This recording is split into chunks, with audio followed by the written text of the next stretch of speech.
The Blue Jays offense jumped on the Rays last night, led by home runs from Jose Reyes and Deontay Navarro, as Toronto cruised to an 8-2 win. Tonight, right-hander Chris Archer goes to the hill, looking to continue his dominance over the rival Blue Jays.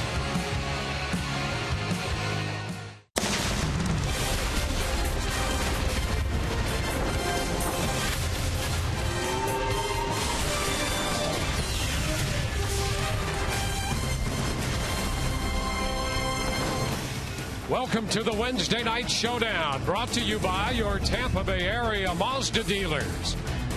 At Tropicana Field tonight, Game 2 of the 3-game series between the Rays and the Toronto Blue Jays. Rays running in to the Blue Jay offense last night. 8 runs, 11 hits off Rays pitching. And so the Blue Jays have taken Game 1 of this series. With Brian Anderson, I'm Dwayne Stats. Good to have you with us tonight. Todd Callis along in just a moment. Well, the Rays now 6-8 in the season series against the Blue Jays. Last night they also ran into the offense of Jose Reyes atop the order.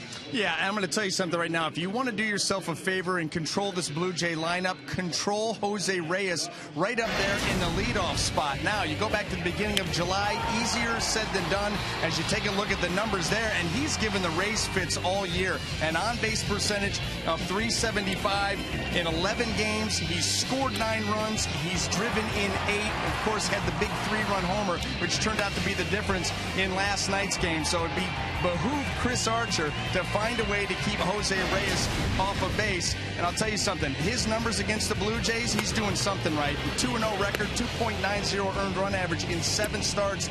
In 6 of the 7, he's given up 2 earned runs or fewer. And I'll tell you something, his formula is simple. Control the big 2. Bautista, Encarnacion, a combined 3 for 31, 1 home run, just 4 runs driven in. You take those guys out of the equation, you set yourself up for success. You see Archer in his last outing against the Blue Jays, 7 superb innings and no decision, just 1 run on 6 hits, a little over 100 pitches with 6 strikeouts and 1 walk. And he's been good coming back from a loss, and that's where he is with this start tonight against the Blue Jays. Meanwhile, the Rays are halfway through this 10-game homestand. They're 2-3, and they have struggled at home. Todd Callis looks into that when we come back.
3-game homestand. If you look at the Rays' road record, it's been fine this year, 36-33. In fact, it's the same number of wins as the team with the best record in the American League, the Los Angeles Angels of Anaheim. Oakland, who's had such a good year, just 35-35 on the road.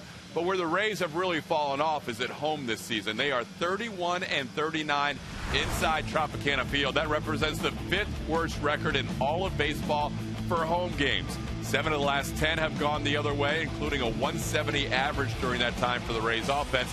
And the Rays haven't had this many losses since they were the Devil Rays back in 2007. They need to win all but one of their remaining home games to ensure a winning season this year. We caught up with Ben Zobrist before the game, and he's not even sure he understands the discrepancy.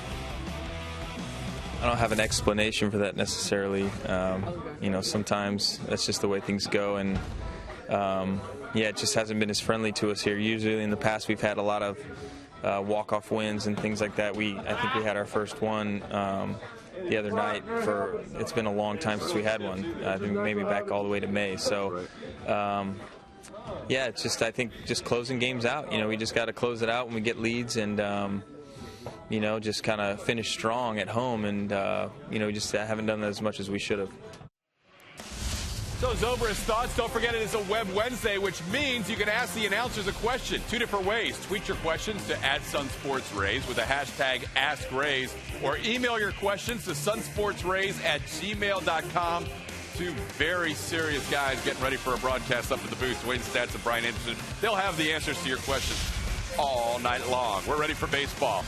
It is the Rays and the Jays on a Wednesday night. 2 minutes and 26 seconds till the first pitch. Enjoy all the action. Chris Archer versus Marcus Stroman next.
In the middle game of this series, Rays have won 4 and lost 4 against Toronto at home, and 6-8 overall. Jose Reyes in there to lead it off, and the first pitch of this game is a little high. First pitch presented by Pinch a Penny. So we are underway here at the Trop. Reyes hitting .285, hit his 9th home run of the year in last night's game. At the time, gave the Blue Jays a 5-2 lead. They went on to win it 8-2. He's had some big hits, driven in some big runs, scored big runs against the Rays here in 2014. Pops it up. Retreating into shallow left. Escobar from shortstop. What's the first out? Lineup for the Blue Jays tonight, presented by your Southern Ford dealers.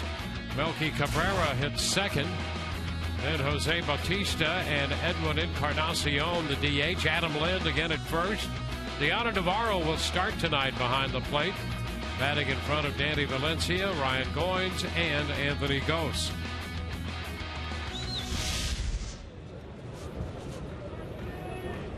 Cabrera is second in the league in total hits with 170. Drives it deep to center. Kiermaier back in front of the track, makes the catch. 2 gone. Let's take a look at the Rays defense as it lines up tonight. Brought to you by Gold and Diamond Source. In the outfield, left to right, Matt Joyce, Kevin Kiermaier, and Will Myers. Across the infield, third to first, Evan Longoria, Yunel Escobar, Ben Zobrist, and James Loney. Jose Molina will be behind the plate. See Archer making his 28th start after his 9th win. That would match last year's total.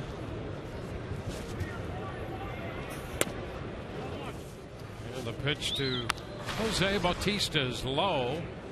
Take a look at this Buick matchup, and Archer has held Bautista to just 1 of 16 in their head-to-head battles. Now that's been the key for Chris Archer. We saw his very good numbers against the Blue Jays overall in 7 starts, an ERA of 2.90, but it's been 1 for 16 Bautista, Encarnacion just 2 out of 15. So he's been able to control the 2 big bats in this lineup, and obviously that helps out tremendously if you want to win. There's a strike. 2-1. And I absolutely love what Chris Archer said about his last start. You know, he struggled mightily against Boston. They batted around against him 2 times, first 2 innings of the game. And he said, there's nothing to take from that. It's an outlier, an anomaly. I'm just going to go back and worry about executing pitches, something that I didn't do against Boston. Just keep it simple. Don't try to delve too deeply. 4 innings, 8 runs, 7 earned on 10 hits. 98 pitches in Friday's loss to Boston. Did he go? A check, says Lance Barksdale. Slider down and away. Bautista, good call, right to the edge, but back.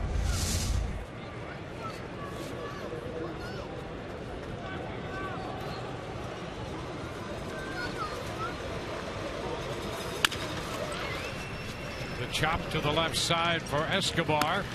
Throw on the money, and it's a 1-2-3 first to start this game for Chris Archer. Rays coming in to hit.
Right. We'll take a look at the starting lineup for the Rays, presented by your Southern Ford dealers. Ben Zobrist again leads it off in front of Will Myers. Matt Joyce third, and Evan Longoria the home run the last time the Rays saw Marcus Stroman. James Loney, Yunel Escobar, then the DH David DeJesus. Jose Molina will hit eighth, and Kevin Kiermaier ninth. Taking the mound tonight for the Toronto Blue Jays is right-hander Marcus Stroman, making his 17th start of the season. There are his season numbers, coming off of a very strong outing. His last time out, that was against the Boston Red Sox, pitched into the 8th inning, 7 2/3, 2 runs, just one of them earned in picking up that 8th win.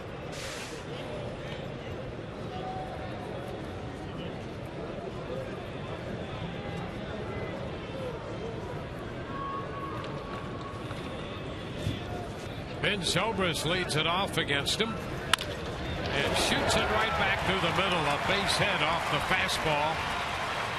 And the Rays have a base runner to start this one.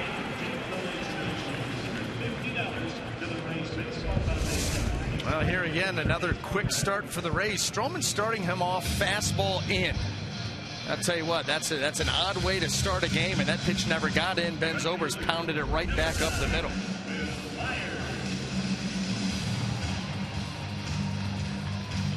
Ben is aboard for Will Myers. When the Rays saw Stroman in Toronto, they got to him for 6 runs, 5 earned, and 5 innings plus.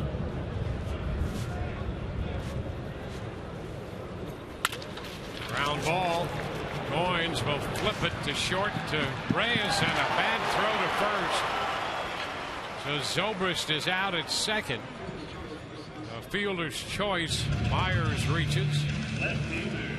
Well, I think the Rays approach tonight is attack.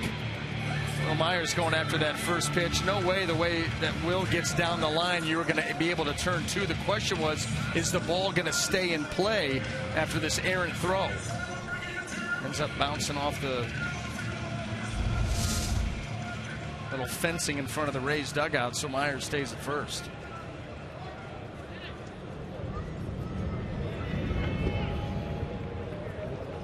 There's Matt Joyce. Matt had a double against Stroman up in Toronto that keyed one of the runs they scored off him. Takes a strike.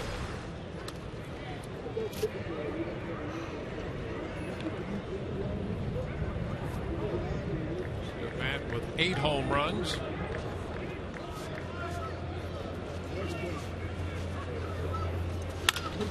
Down to first, a step on the bag for the out. Tag play is on, and Myers out, tagged out. So it's a 3-6 double play and a quick first inning. Rays got the base hit. Double play ends the inning. 3-6. No score through 1.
you by Toyota.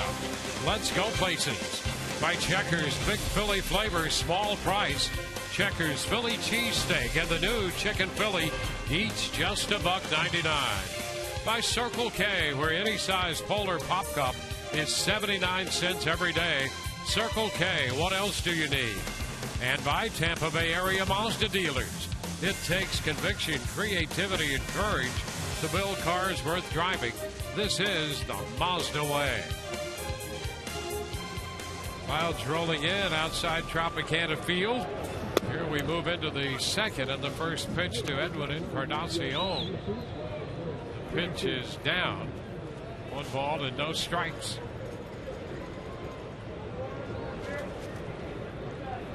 Adam Lynn next, and then Deanna Navarro. 1-1 to count on Encarnacion. He's 2 for 15 in his career against Archer. One of those hits a home run. Archer pours another fastball in there. It's 1-2. Great description. Pours. That's exactly what he does. You know, with his length on the mound and his reach, I mean, he really gets it out there and just absolutely dots it to its spot with great power. And that will take care of Encarnacion, the slider. So Encarnacion, who walked 4 times last night, was 0 for 1, is out on strikes his first time up tonight. Look at this pitch. Yeah, well, and after taking the fastballs, you know he wants to swing, and that's what Archer and a lot of pitchers have the ability to do. They can get out in front, get you to chase something out of the zone. Well, he was anxious last night. You could tell by the time he walked the 4th time, that was not in his DNA. To walk 4 times in a game, and you're right, he was annoyed. Yes. He wants to swing the bat. And Archer got him on that 1-2 slider. Well, when he goes back and looks at the video of this particular at-bat, how about the second fastball? Swing at that one. The second strike fastball. It's going to be a much higher percentage chance for you on that pitch, that slider down and away. And that's something that Chris has done a better job of this year. His strikeouts are up. Now his walks are up too. You'd like to see him be able to keep those walks down where they were last year. But the stuff like that right there, I mean, that looks like a ball down the middle of the plate to Adam Lind, and then it ends up behind the left leg. Yeah, that's a sharp slider with great depth. And sliders go pretty good velocity too. Yeah. Ground ball, that's going to go through the right side. How many times do you see it? A guy throws his A+ slider and you get the swing and a miss. You come back with another one. The quality, it's not that it's a bad slider, but it's just not as good as the previous pitch. And all of a sudden, the hitter takes advantage. Here's Lynn, 5 out of 15 now against Archer in his career.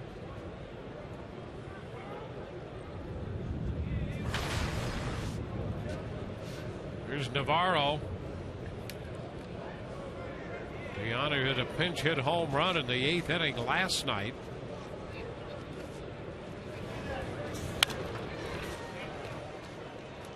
This pitch is fouled away. Here's a look at the blast from the right side of the plate for Navarro last night. Now he hurt the Rays in Toronto from the left side, and a bomb here from the right side. A hearty blast indeed off the bat of Navarro.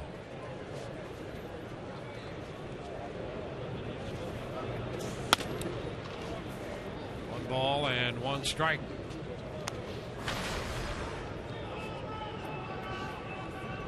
There's a breakout for Navarro. He's been pretty consistent. Good from both sides of the plate.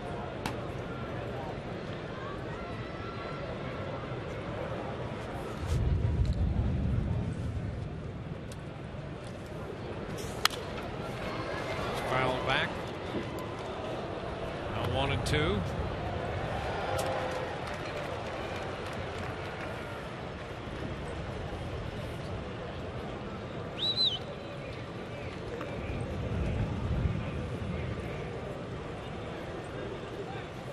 One man aboard. That's Lind at first with 1 out.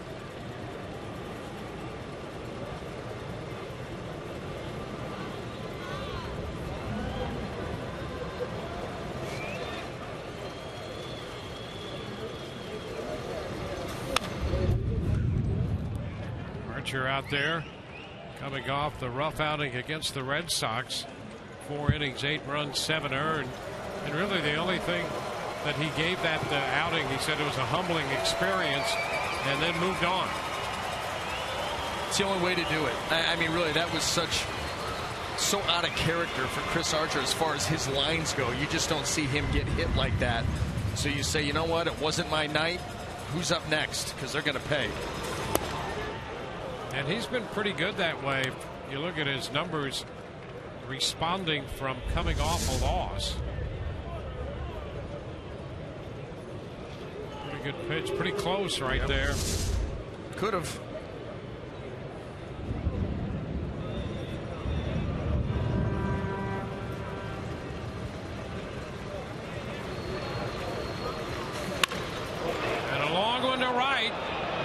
Going back, and that one's going to get out of here. Look at Navarro. He hits a 2-run home run here to give the Blue Jays a 2-0 lead. Yeah, and I'll tell you something. What an impressive at-bat by Deanna Navarro, fouling off some close pitches, taking a close fastball, and then he goes and gets around a backdoor slider with power. Look at this. Slider, back door, and he goes out around it. A little high finish. Blue Jays lead. Almost a helicopter. Yeah, he was right on that pitch and hits it out. His 12th home run of the year. He continues to punish the Rays. Danny Valencia taking a pitch for a ball.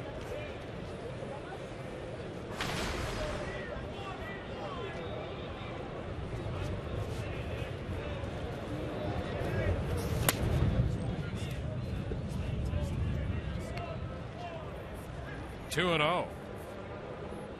Valencia.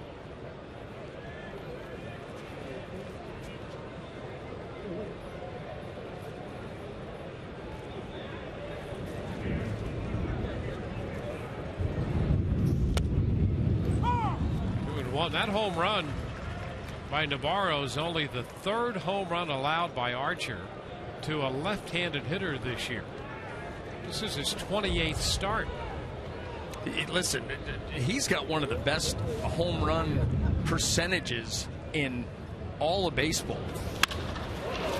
Fly ball back to center. Kiermaier's right there for that one. So Valencia is the 2nd out. That's just the 8th home run given up by Archer in now, well, 163 innings. You know, it is surprising that only the 3rd against left-handed hitters, though, because, you know, with the fastball and the slider, they can catch some of those down and in. Just a regular fastball for a good left-handed power hitter. You know that teams want to load up their lineup with left-handed hitters against Chris Archer. They just cannot find the seats. Goins, the second baseman, takes that pitch for a strike.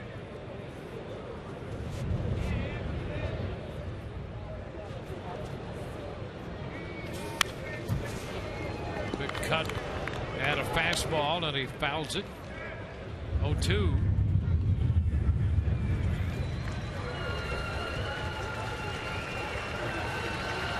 When Navarro, since the middle of June, has hit over 309 of his 12 home runs have come since then.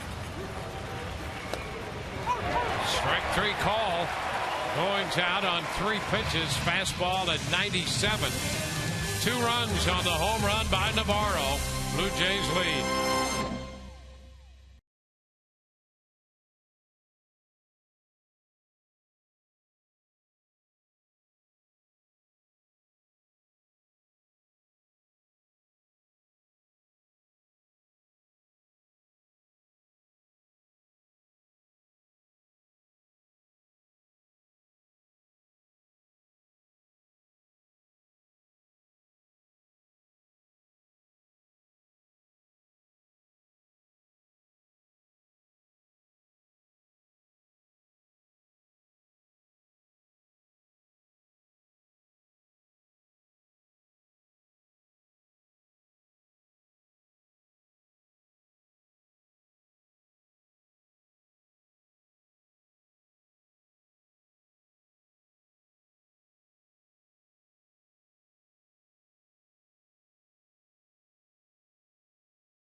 the home half of the second inning. And let's take a quick look at the Blue Jay defense, brought to you by Gold and Diamond Source. In the outfield, left to right, Melky Cabrera, Anthony Gose, and Jose Bautista. Across the infield, third to first, Danny Valencia, Jose Reyes, Ryan Goins, and Adam Lynn. Yano Navarro, of course, behind the plate. Well, here's Evan Longoria to lead off the Rays half of the second inning. And he takes a strike from the right-hander Marcus Stroman. Evan homered up in Toronto on the very first pitch he saw from Stroman. He led off the second inning of that game with a home run. Right now he's behind him 0-2, missed the slider. Stroman tried to throw him a fastball in up in Toronto, and Evan jumped all over it. And you see, he wanted it away, and that was that home run where Evan really started to noticeably turn that swing loose once again, because it was close to him, and we had not seen that from him in a long time. Those fastballs with good velocity, middle in, hit with authority. Evan with 17 home runs on the year, 78 runs batted in. He's fouled back, one of 6 home runs Stroman has given up now in just a little over 100 innings. Comes in 8-5 with a .388 earned run average. Just 23 years old.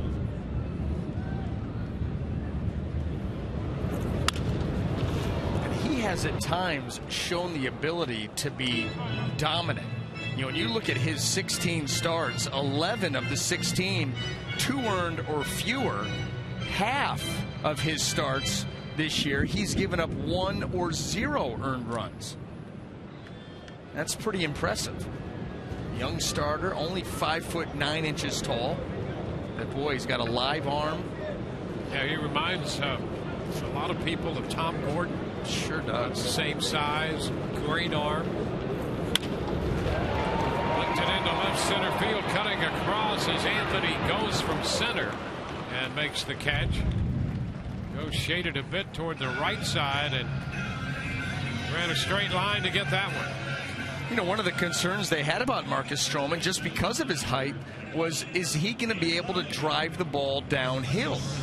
You know, but with, you know, the help that he's going to get from obviously pitching on the mound, and then his ability to locate, you know, he doesn't walk a lot of guys.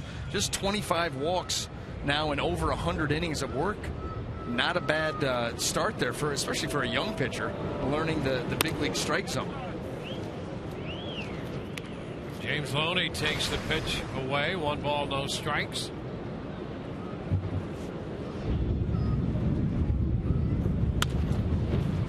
Down beyond the dugout to the opposite side.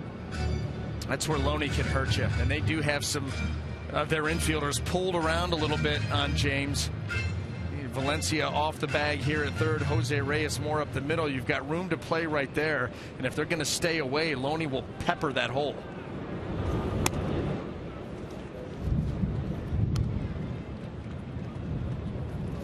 Two and one.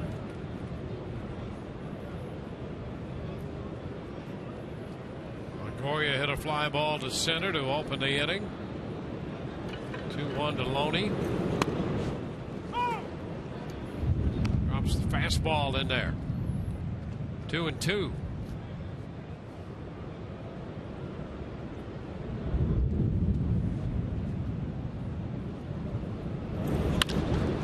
Ground ball to the right side, and Goins makes the pickup on that one. That's something that you have a chance to see a lot of when Stroman is right. He'll throw ground balls. That's going to help any pitcher. If you can keep guys from elevating balls off of you, it's going to keep your defense into the game, keep you from giving up a lot of extra base hits.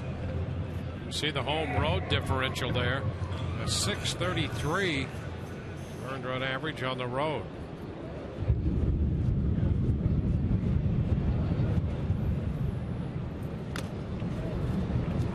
Throws a Fastball by Escobar, strike one.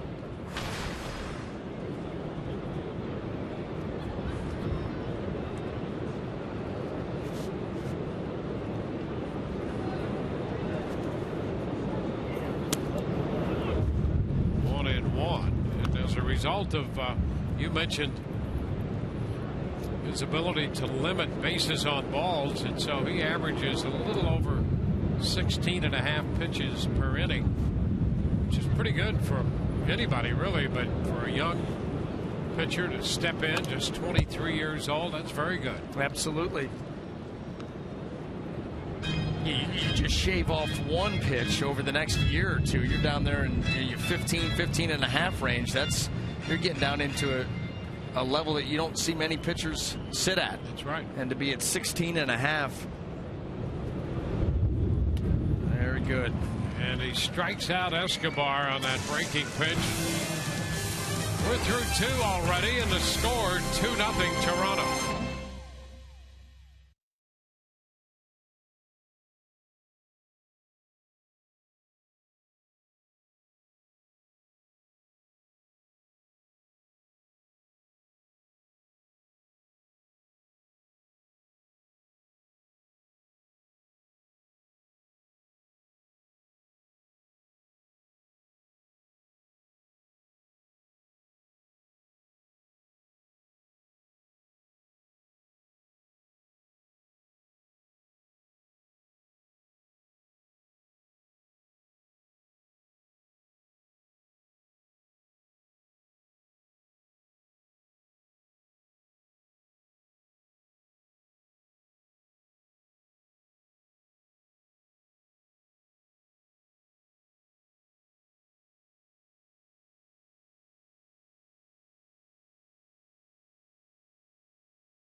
As we go to the third, time now for you to tweet your photo using hashtag SunSportsFanPhoto for a chance to have it shown in an upcoming game broadcast brought to you by AT&T.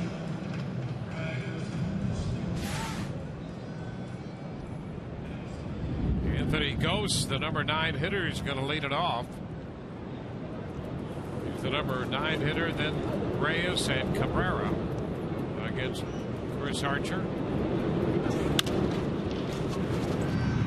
Pitch hit on the ground is Zobrist. That is the first out. And quite a storm going on outside.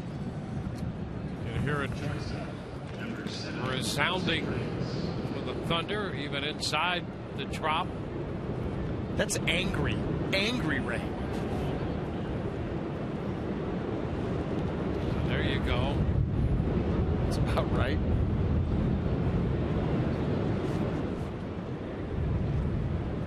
Jose Reyes.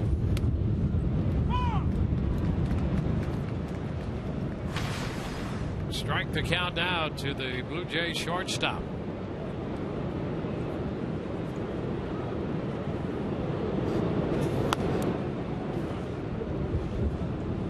One fastball from Archer. What are you giving the odds on the 16th Street substation blowing a gasket again? You see the red, you know it's about to go. I know. I hate to disagree with you. Oh, right back over the mound through Archer and into center field. Thank through goodness. the wickets there. I was going to say, thank goodness, not literally through Archer. That ball was smoked, and watch it find the 5-hole. Eesh.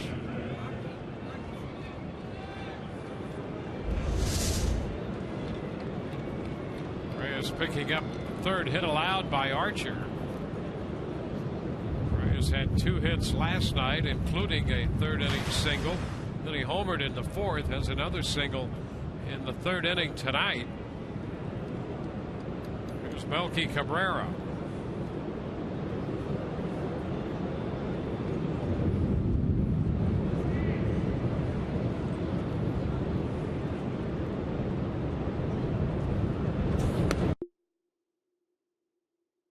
And with that, a bolt of lightning and a crack of thunder, and Cabrera hit a double take at the plate. That got something out right field. That was I'm going to tell you something right now. Yes. Yeah, I'm with you, Melky.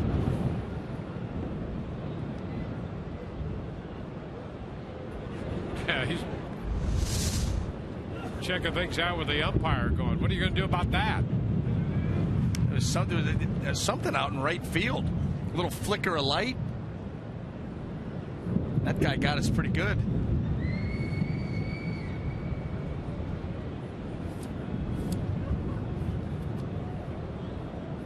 I didn't know the 16th Street substation was that close. Well, if it is, I want a turkey club, and I want it now. Fly ball into center. There's Kiermaier. The catch. Well, here's the big question. The substation should be grounded. So should Todd Callis. What's he doing? What is wrong with him? Out there singing in the rain. We don't need this on live TV. Yeah, then that's get back right. in there. Go on back. Run. I mean, get out of danger. Anything for the show. What a dedicated man he is. Anything for ratings. Over to first and right. What's he doing out there? Yeah, that was one of the. Listen, Todd Callis. Well, I'll tell you what he was doing. His hair's going to be all wet. That was it. It's much too early for that, though. That's the thing. Yeah, it's early in the evening. Maybe that last lightning strike threw his clock ahead about 5 hours. Then it would make sense.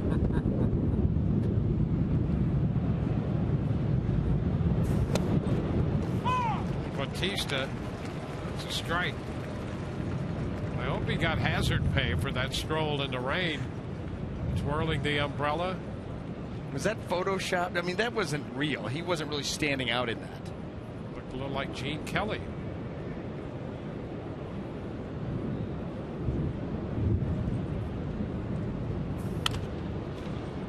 Foul up the right side. That's going to be out of play.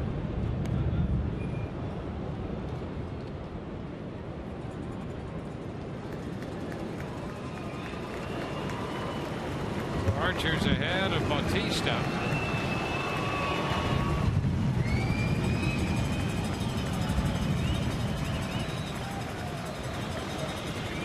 The scoreboard says get loud and make noise, and Mother Nature has been cooperating perfectly.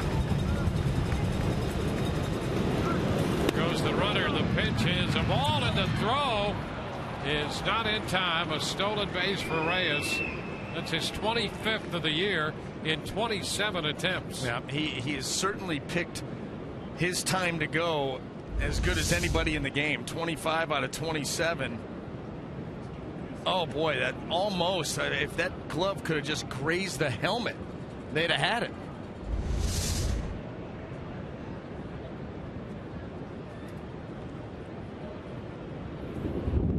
So a man in scoring position with 2 gone. Watch how close this is. Reyes is actually diving right. Oh boy. Do the strings on the glove count? I'm going to ask that, because if they do, he's out. That's right. Kerwin Danley down there to make the call.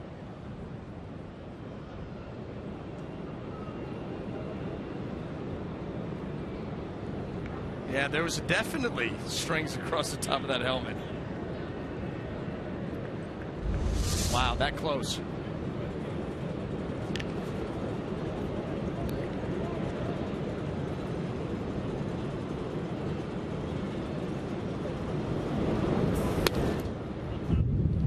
Two, the count on Bautista.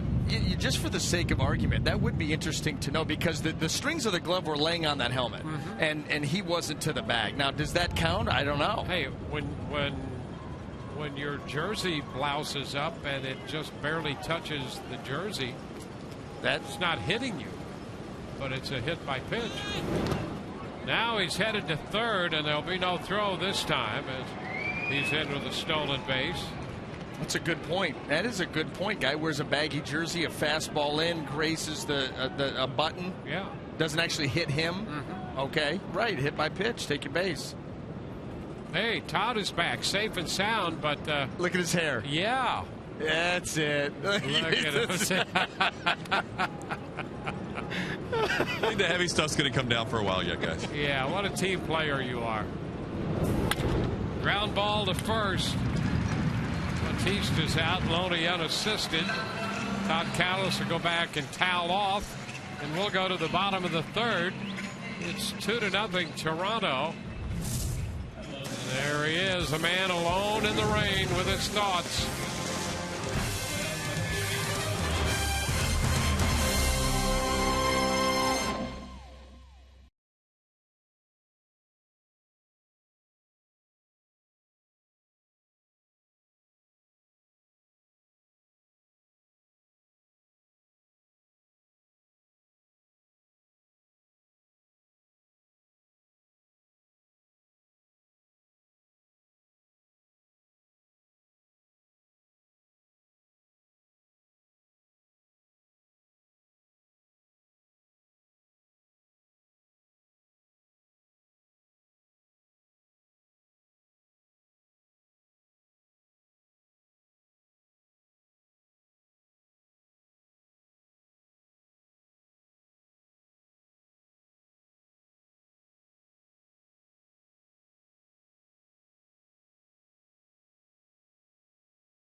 Two to nothing, the Blue Jays lead on the strength of the Deoner Navarro home run in the second.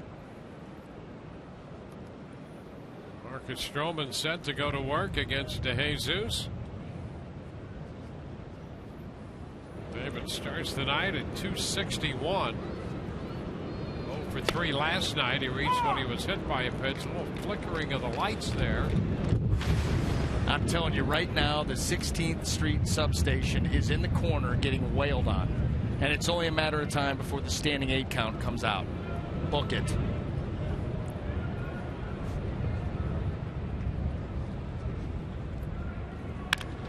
A line drive into right.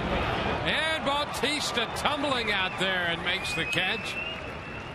Tumbling over and hanging on to that line drive. One gone. Excellent play here by Jose Bautista. Just look at the possibilities. If that gets by him, David DeJesus, a double and maybe a triple. But a nice job on that backhanded tumbling catch by Bautista to start this inning off.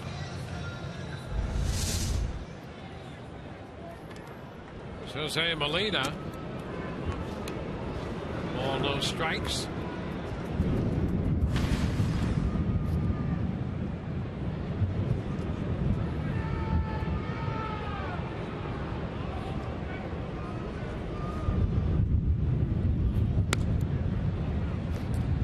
up and off the plate.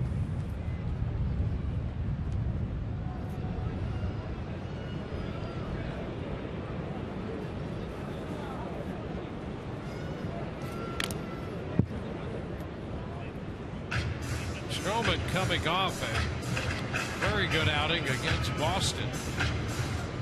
Last time out, he won 5-2 and pitched 2 outs into the 8th inning, allowed 2 runs, only 1 earned, and walked just 1 in that game. He struck out 6. That's a strike, and it's 2-2, and a flicker of lights again.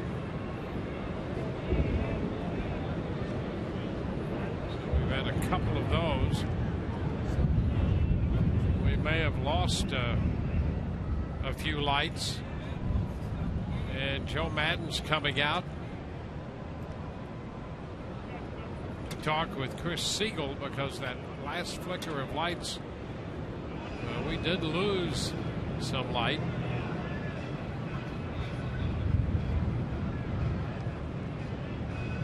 John Gibbons will come out. We're going to have a meeting at the plate here.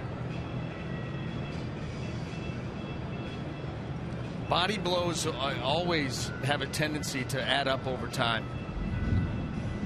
Down on one knee right now.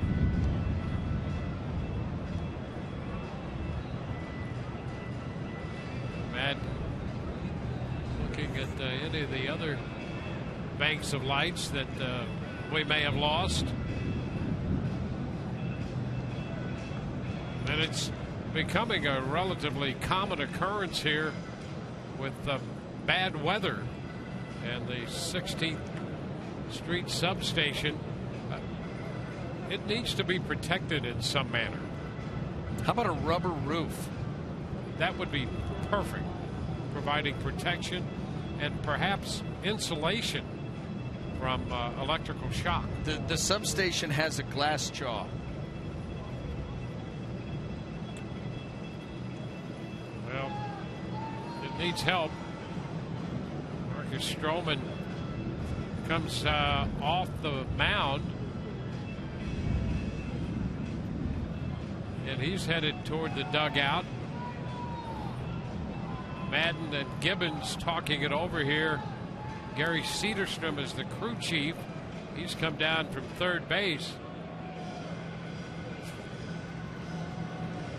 Well, and what's interesting is this isn't your normal outage. You could almost continue to play. It's not that dark in here. You got one bank, maybe two banks out of the entire place out. Everything else is on. And the storm isn't over. We can still hear the rumbling of thunder and the rain outside.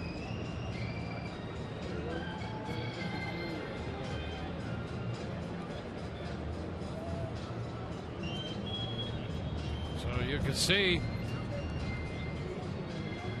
with Joe Madden coming out and talking with first Chris Siegel and then Gary Cederstrom, the crew chief, we have a power delay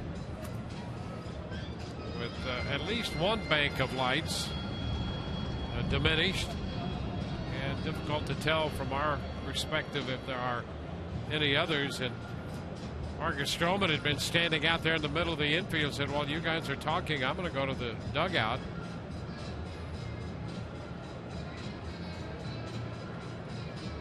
So with one out and the count of 2-2 on Molina, some flickering again.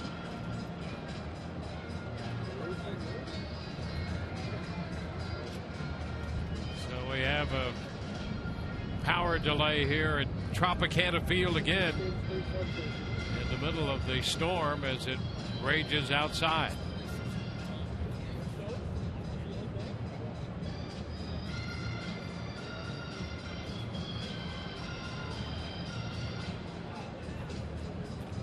So with play halted, there's Marcus Stroman, the starting pitcher for the Blue Jays. Right now, let's go down. Todd Callis has gathered some information. He's dried off a bit. A little bit. Now the Number one, what's the forecast and what's the situation with the lighting?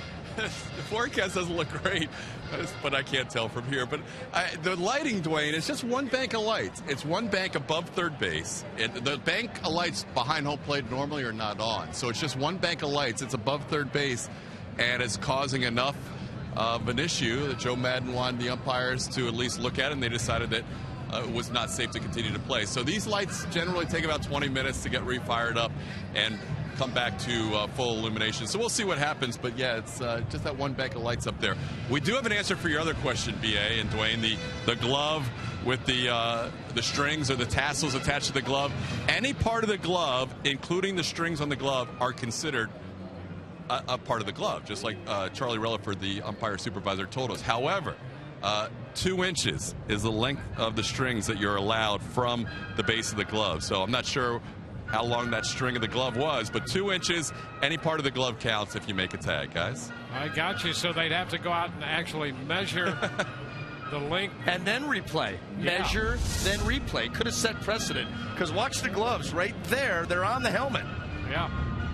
And those look longer than 2 inches. But at the time that they brushed the helmet, They were within 2 inches. See, they're horizontal to the ground. So they're less than 2 inches of the glove strings there.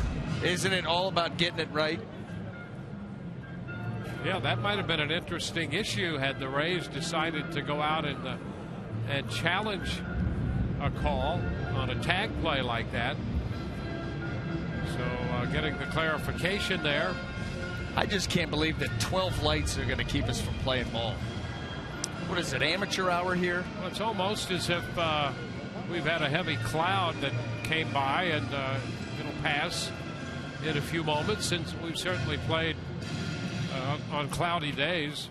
In fact, this time of the year, if you're outdoors, sometimes you're looking for a cloudy day.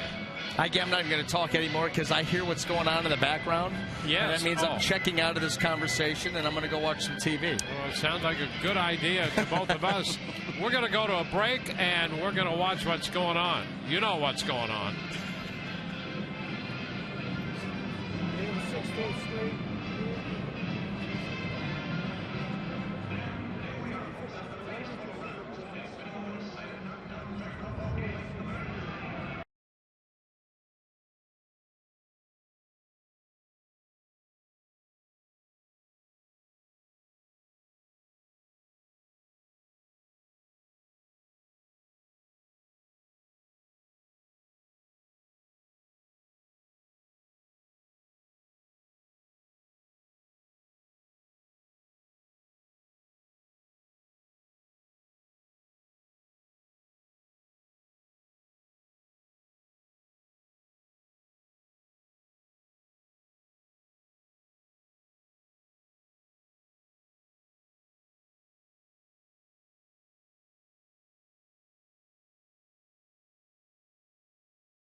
So it's a 2-2 count on Molina as we resume play at 8:24, and that is a strike call, the longest at bat of Molina's career.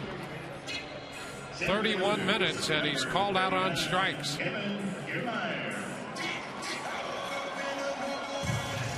gone.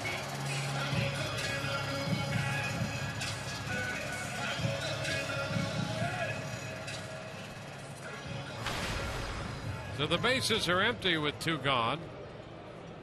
We had it as a 31-minute delay.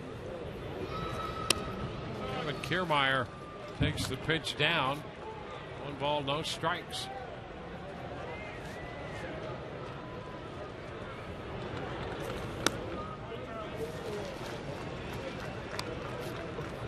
Two and 0.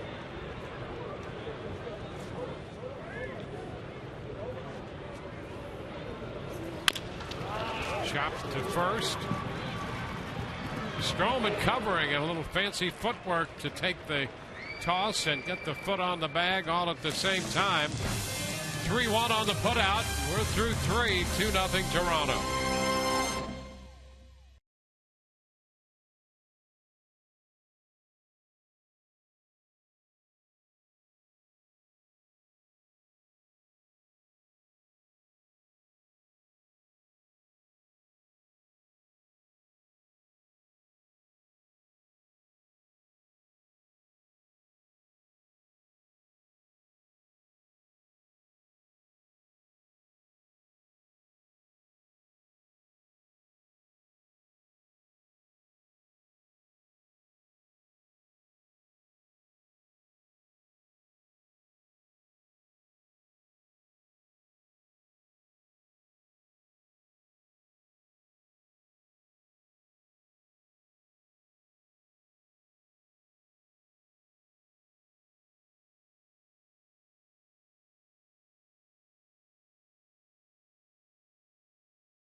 Completed 3. It's a 2-0 game. Both those runs came on the home run by Deanna Navarro.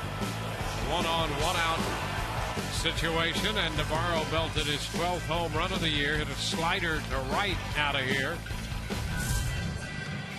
Bruce Archer allowing only 8 home runs all year.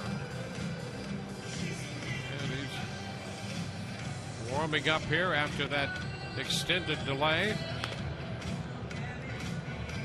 You could tell he's anxious to get back out there, quick with his warm-ups as he stayed loose during that delay.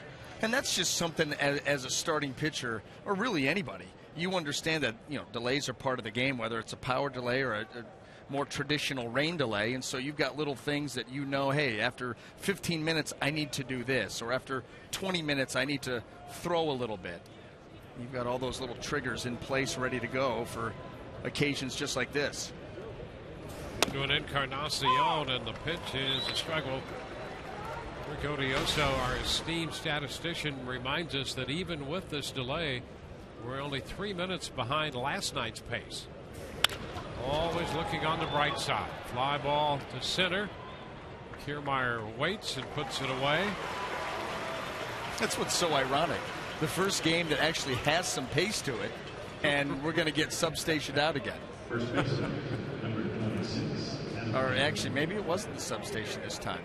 Maybe not. Maybe it was the porous roof. No one has checked to see if the substation is okay. Be just alone. No one inquiring out there in the rain. Our guy's still not all the way back. No, and another light just went out. Now, that does not bode well. Lynn pops it up. Foul ball. Longoria near the stands, but it's out of reach. That's a strike.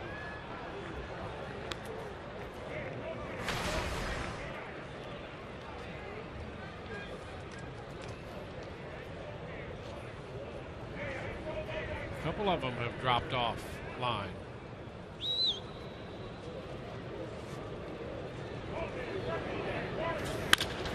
Line drive and a base hit toward right center.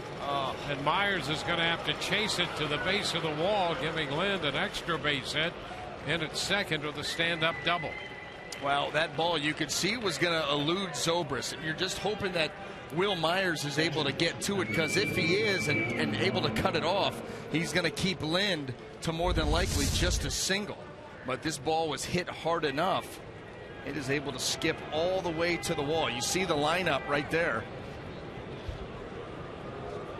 Will taking an angle, just can't quite get there.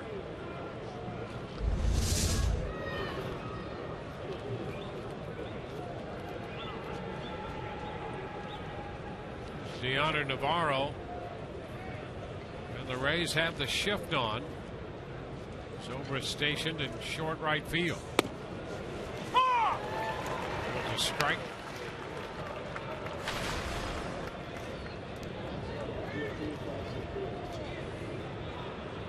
Navarro having a good year in a Blue Jays uniform.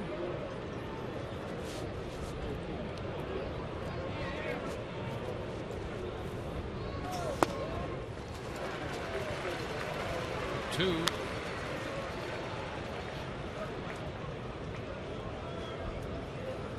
Spent last year with the Cubs. He had 13 home runs last year in 89 games. 53 starts for the Cubs. He's done the bulwark of the catching for Toronto this year. Fouls this one out of play.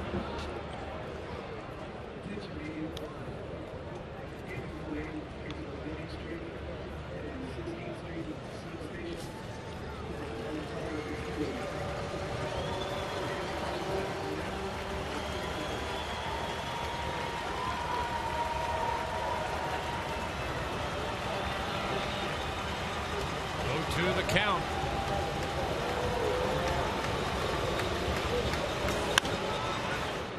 It's out of play. Holding the count at 0-2.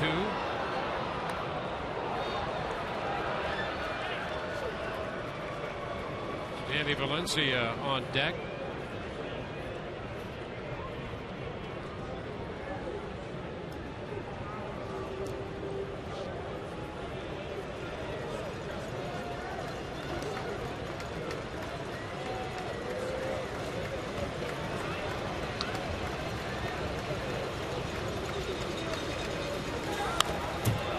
Up, but he fouls this one back. I'll be battling here down to Archer. 0-2. Protective mode right now. I'd like to stay alive, and a runner at second base. That's the other thing. Navarro has hit .330 this year with men in scoring position. That's fifth in the American League.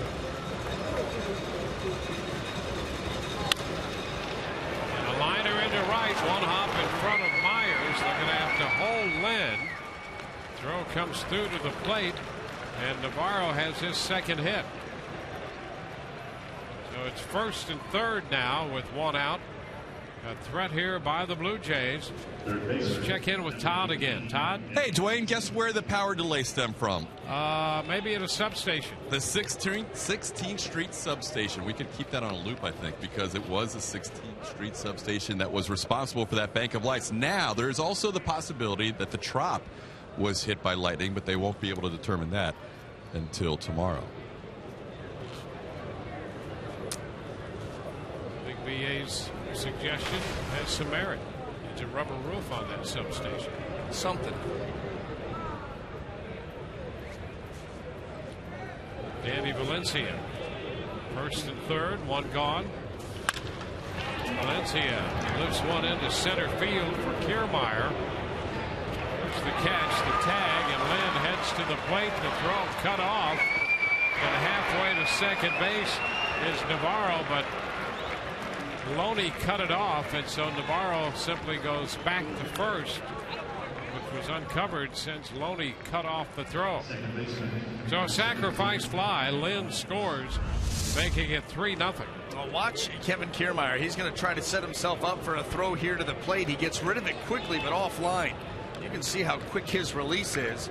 This one sails on him a little bit, cut off by Loney. And you can see they have Navarro, but there's absolutely nobody back there.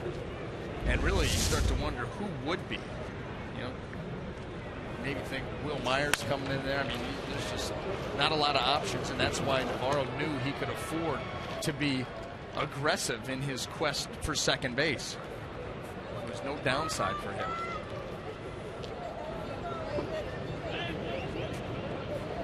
Strike the count on Ryan Goins. 2 outs in the inning, a run home.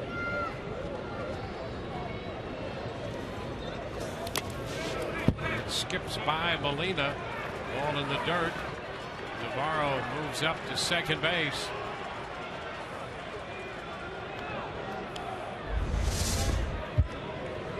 This pitch just absolutely yanked. Meant to be a fastball down and away, and ends up down and in and short of the plate. Don't see that very often.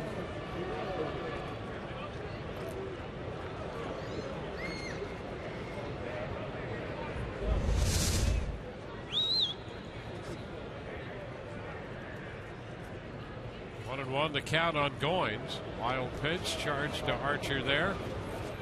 7th of the year. Chop down to Loney. Step on the bag to retire the side. A run, 2 hits, and a man left. Now 3-0 Blue Jays.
To the home half of the 4th inning here at Tropicana Field. Kick off the school year at Teachers Appreciation Night Saturday. The Rays take on the Orioles, and you can enjoy a specially priced seat in the lower level and your own customized Rays rubber grading stamp for just $30 for tickets. Visit RaysBaseball.com/special events.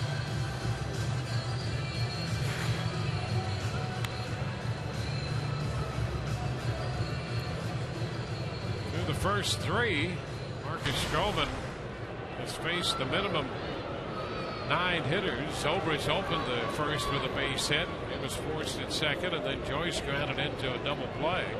So it's going to be Zobrist, Myers, and Joyce to bat in the 4th. Pitch is high, 1 ball, no strikes.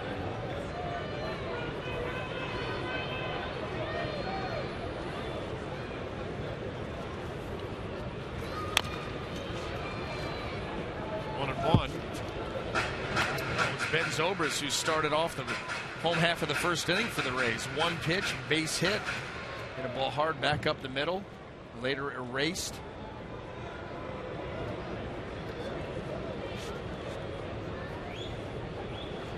Trying to get something going here. Blue Jays have taken the lead, have expanded on that, now 3-0.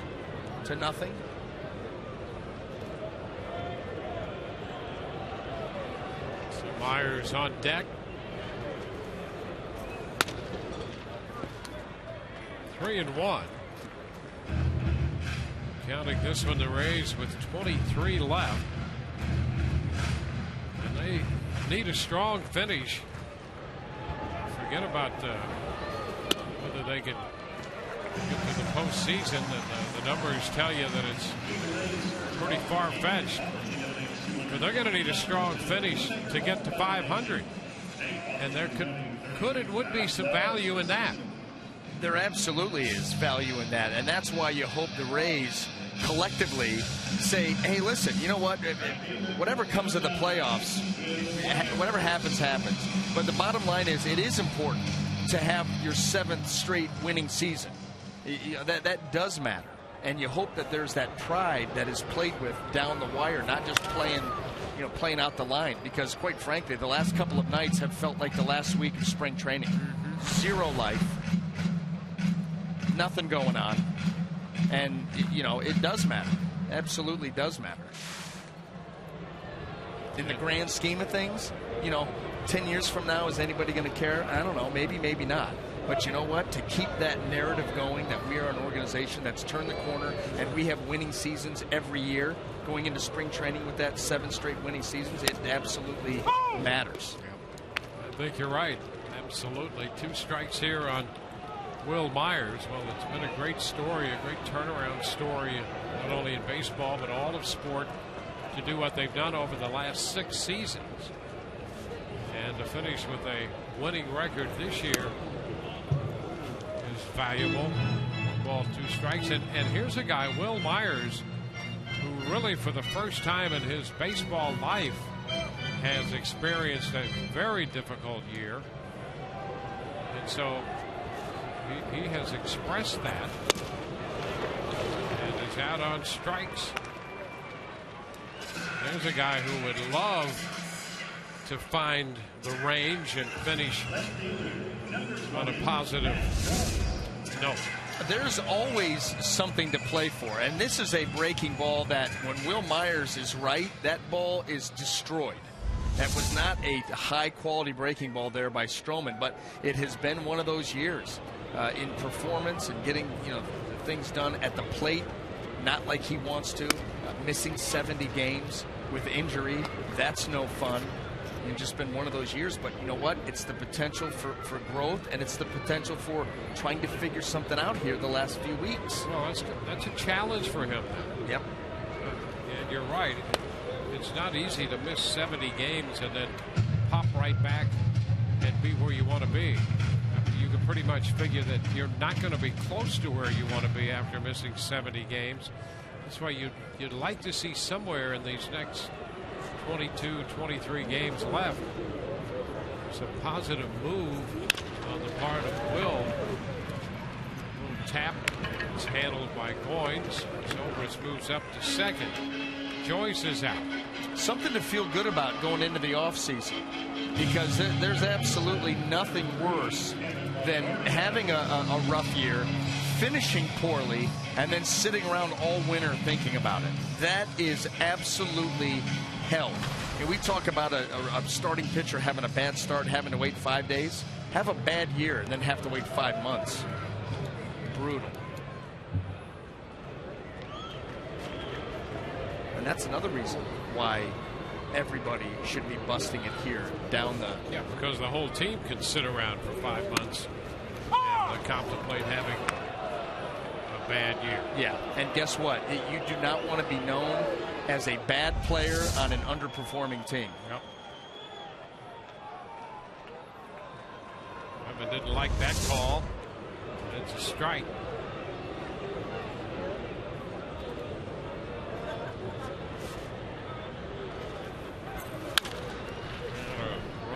outside of third.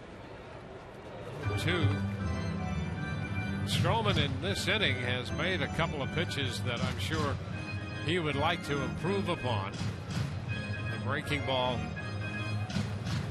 has not been overly sharp.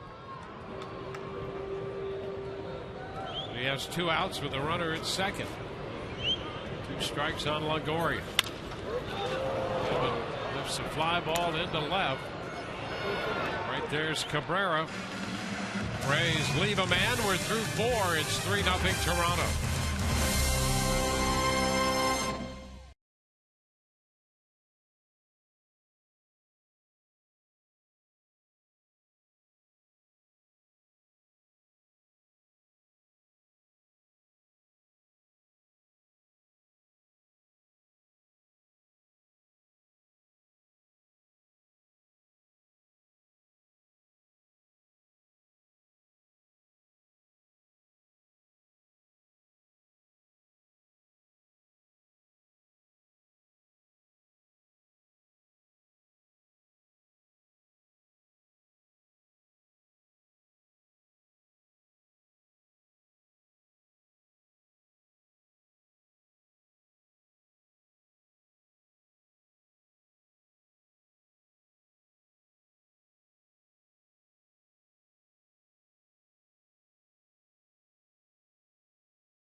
This the explosive final season of Sons of Anarchy, premiering Tuesday, September 9th, only on FX.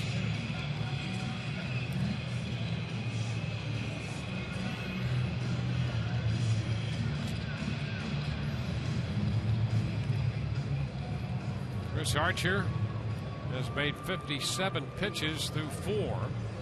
He'll face the center fielder Anthony Ghost to lead off the 5th. See 3 runs all earned on 5 hits. Archer. Ghost looks at a strike. Ghost started the night at .234 with a homer and 9 runs batted in. This is 71st game of the year he's been in for the Blue Jays. 1-1 count.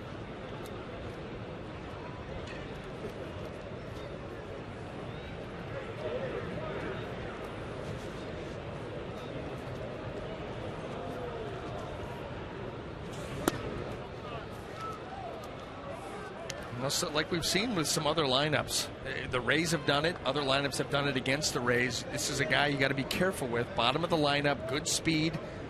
Toronto trying to use him as a running start back to the top of the order. And he's ahead in the count, 3-1. You're right about that. He can run. He is 14 of 18 in the stolen base department. And Archer has fallen behind him to begin the inning.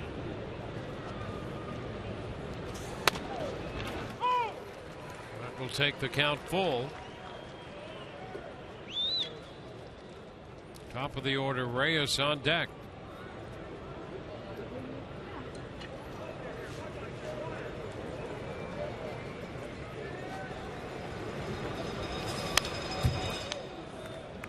See it again, 3-2.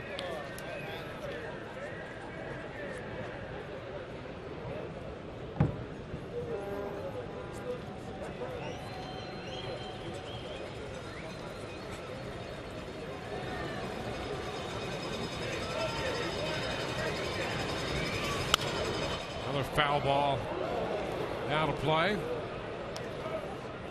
pitcher in the mid-90s with that delivery. Yankees have added a run in the 5th inning on Boston in New York. It's 3-0 New York. The Orioles have a 4-0 lead in the bottom of the 7th inning at home over the Cincinnati Reds.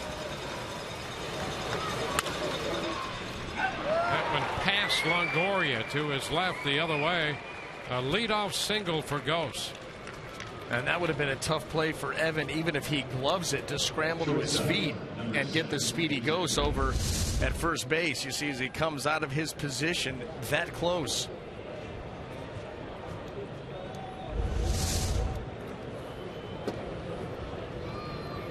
Another base runner for Toronto. Indians batting in the bottom of the 6th inning, and they lead the Tigers. That's 4-0. Verlander on the mound for Detroit tonight.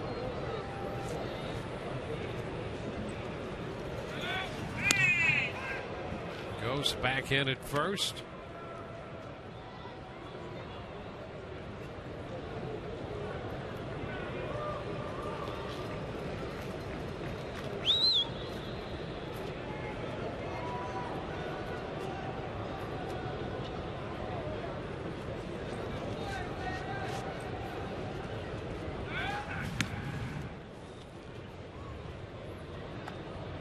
Keeping an eye on Ghost.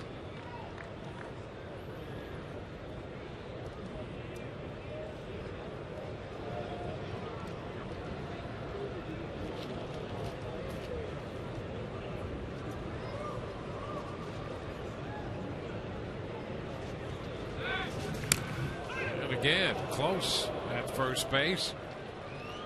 James Loney caught that ball right on the back of Anthony Ghost, and that's why it was so close. I feel like there's a haiku developing here.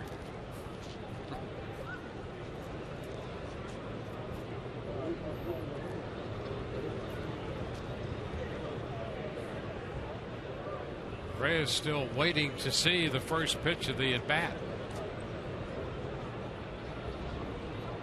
And there goes the runner. There will be no throw. Molina started to go down there and lost his grip. So it's a stolen base. Ghost number 15. And you know what? You've got to be careful here, too. You're down 3 runs, and Toronto has absolutely been setting the tone in this game. Ghost on with a single. He waits to the first delivery, and he is off and running. Toronto with this lead, playing aggressively. Molina just not able to get that ball out of the glove and on its way.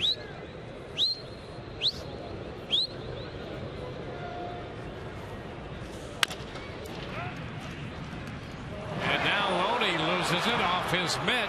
They still recover and get the out at first, and over to third goes Ghost. How about that?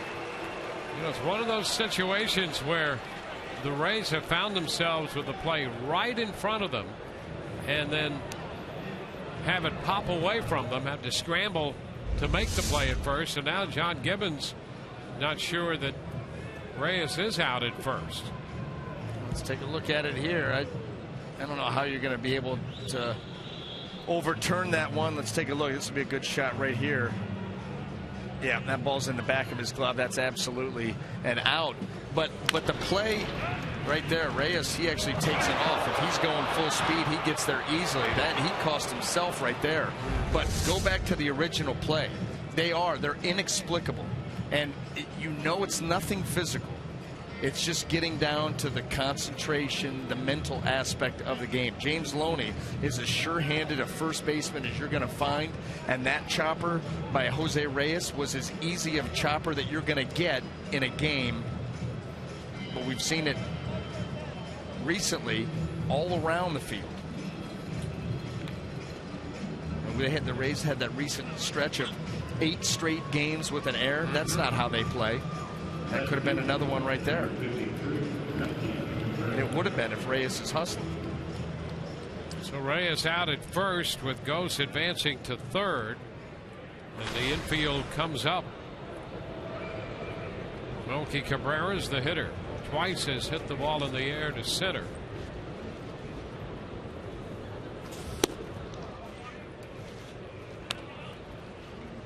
1 ball, no strikes.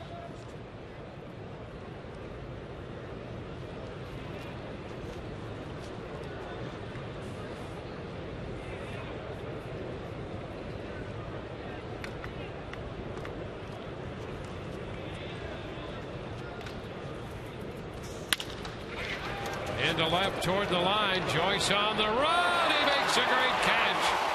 The tag at third. Ghost will score. What a great catch by Joyce in left field. Leaving his feet. The tumble in over in, but he made the grab. It's a sacrifice fly. And the Blue Jays had their 4th run. That's all Cabrera's doing, trying to get something to the outfield, and Matt Joyce tracking it. The backhand sprawling catch. And a huge catch, because if this isn't made, obviously the run's going to score. Cabrera, he's on second base and right back out into scoring position, but a tremendous play by Joyce. Cut him down. There's a strike to Bautista. Yeah, you've got to run in with Cabrera at least on second and Bautista hitting. And just 1 out. That's strike 2. 2 ground ball outs from Bautista tonight. 0 for 2.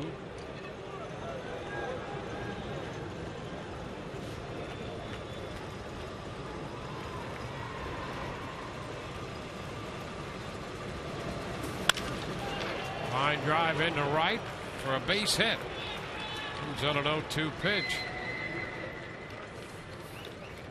Bautista, who had 2 hits last night, picks up his first hit tonight.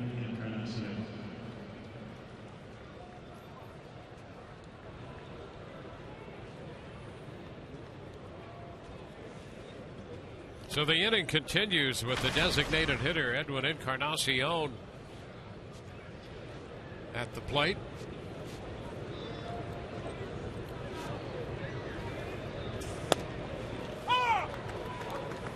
Archer throws a strike.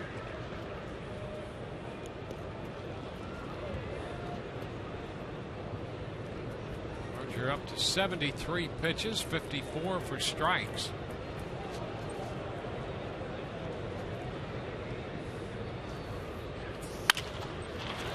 Hit it up the right field line, foul.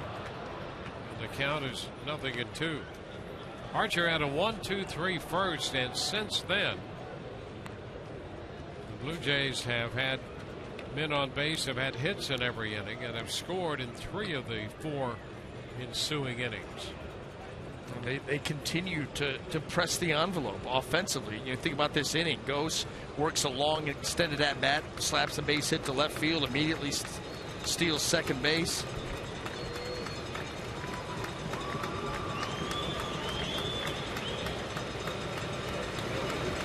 Yeah, we talked about it in last night's game.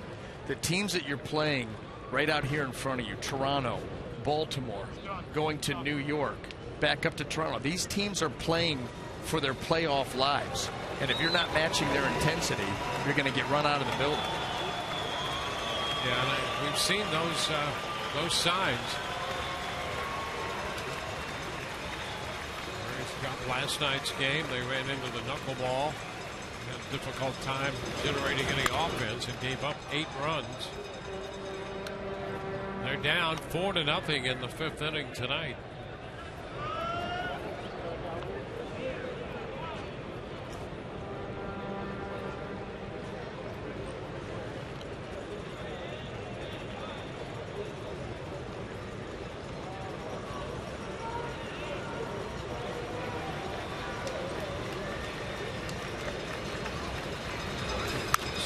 Stop by Bautista. Encarnacion fouls it off. Nationals beat the Dodgers in 14 innings in Los Angeles with the 3 runs in the top of the 14th. It's an 8-5 final. They used over 50 players, 51 combined players in that game.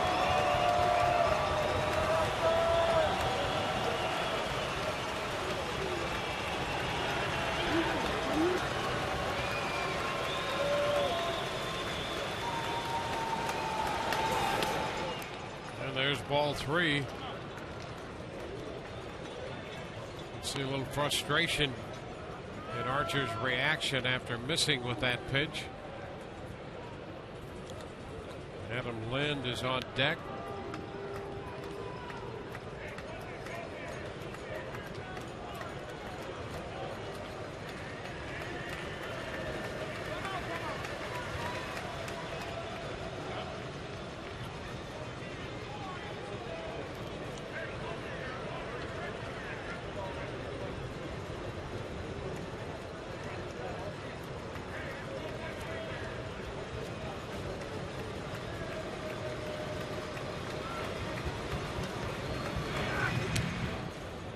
In at first. 2-2 on Encarnacion.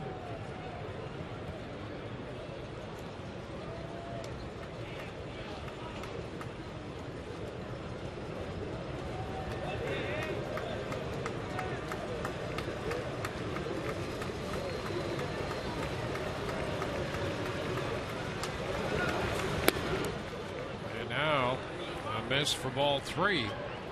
3-2.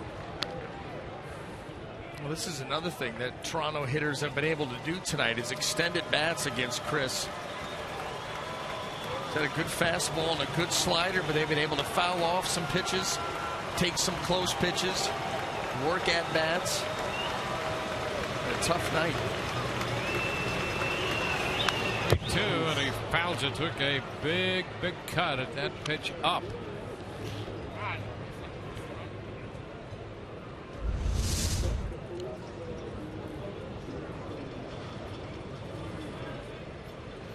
Dangerous territory. Encarnacion was able to recognize breaking ball that was not breaking, and that's why you saw a super aggressive swing. High shot deep into left. Joyce will go to the wall, and that's going to be up off the wall.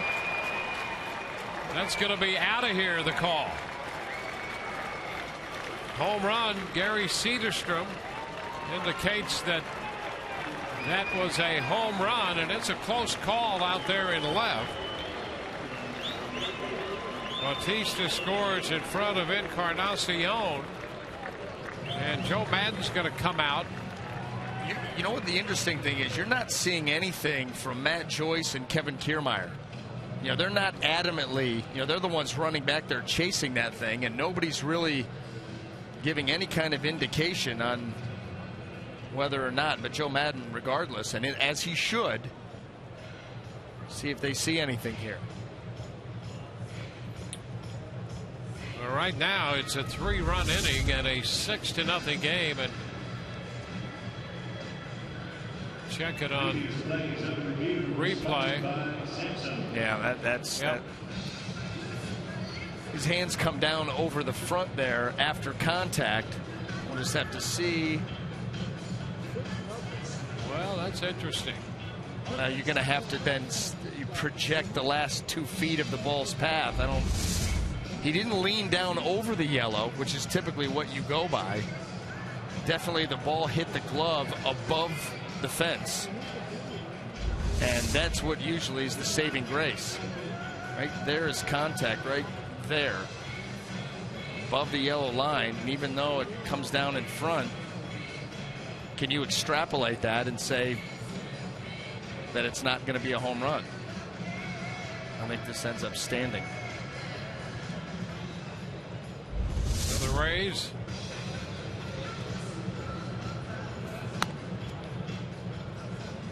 have asked that they take another look at this. Called a home run by Gary Cederstrom. And an umpire review here. Erwin Danley and Gary Cederstrom in contact with Command Central.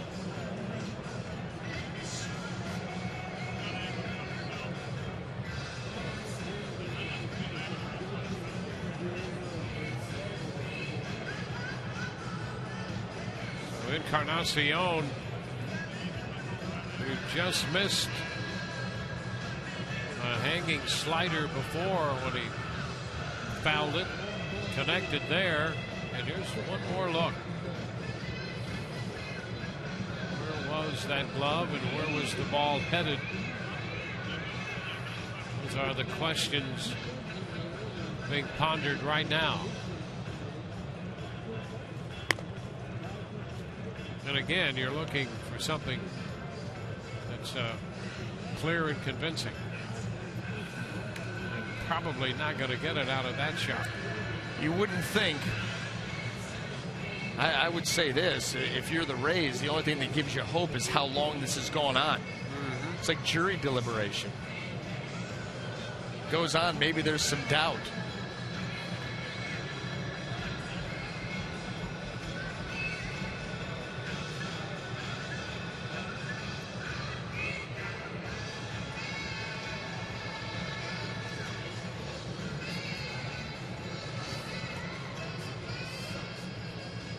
We're at the top of the fifth, and this a prolonged review after a 30-minute power delay. Everything's delayed. Well, we have a decision, and that's a home run. So after a prolonged deliberation, the home run stands is the call.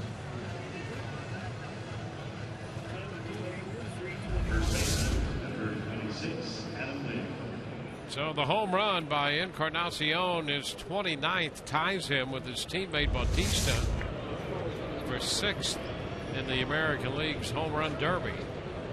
And just like that, the Rays are down by 6 runs in the 5th.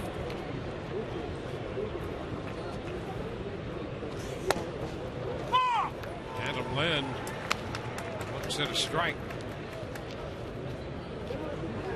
So not too good here the last couple nights for the Rays, dropping last night's game 8-2 and down 6-0 now. And there's a base hit by Lynn. He's 3 for 3. I'm going to tell you something.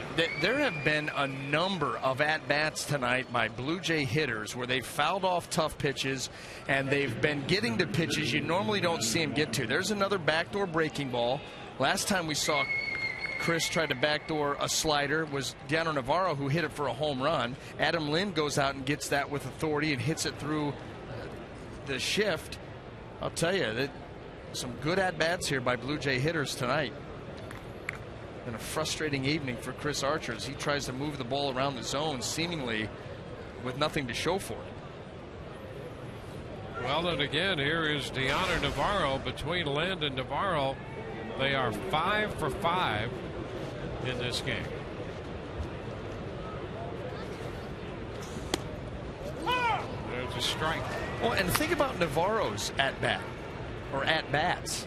First one, fouling off some tough fastballs, gets the backdoor slider, homers. Last at-bat, deeper count, boom, boom, changeup, base hit to right field. He's seen and put good swings on all 3 of Chris's pitches. Pitch up, popping away from Molina. It's 1-1.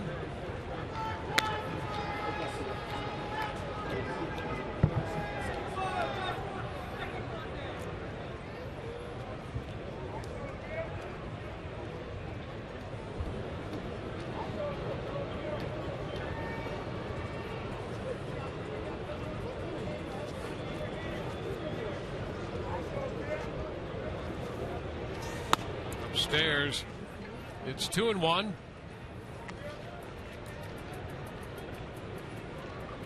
Well, Archer's pitch count coming into this inning was 57. He's about to make his 87th pitch of the night here.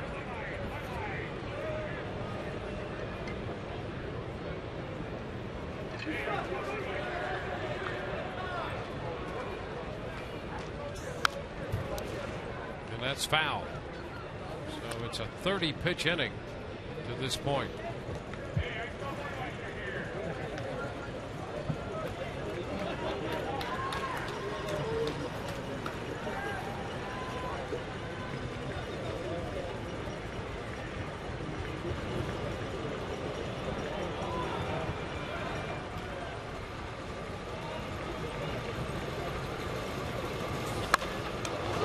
Hits it a long way, but well fouled. Wound up in the upper deck and the far reaches down the right side.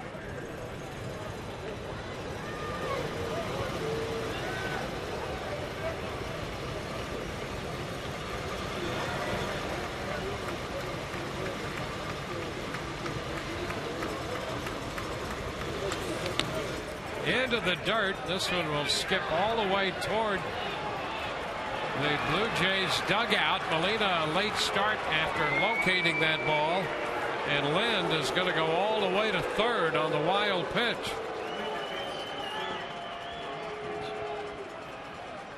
Second wild pitch of the night. And take a look at this. Slider way in the dirt, and that caught the left knee of Jose Molina, and he cannot find it. This ball on its way up catches the knee. Look, you see the ricochet. Can't find it, and Adam Lind alertly heads right over to third, realizing that no one can get to that baseball.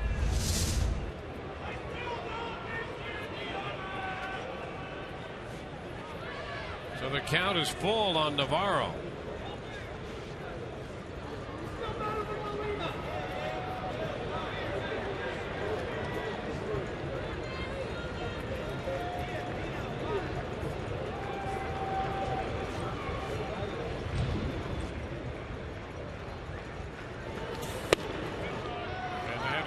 Ball 4, and the inning continues. Navarro draws the walk, so an already long inning continues here for Archer. Well, and think about his night. First of all, it's been a struggle. Right now the Blue Jays with 6 runs. He's up to 90 pitches already. An extended inning right here. Had the big delay, the power delay that he had to sit through, and nobody's in the bullpen even moving. 34th pitch of the inning is a ball to Danny Valencia.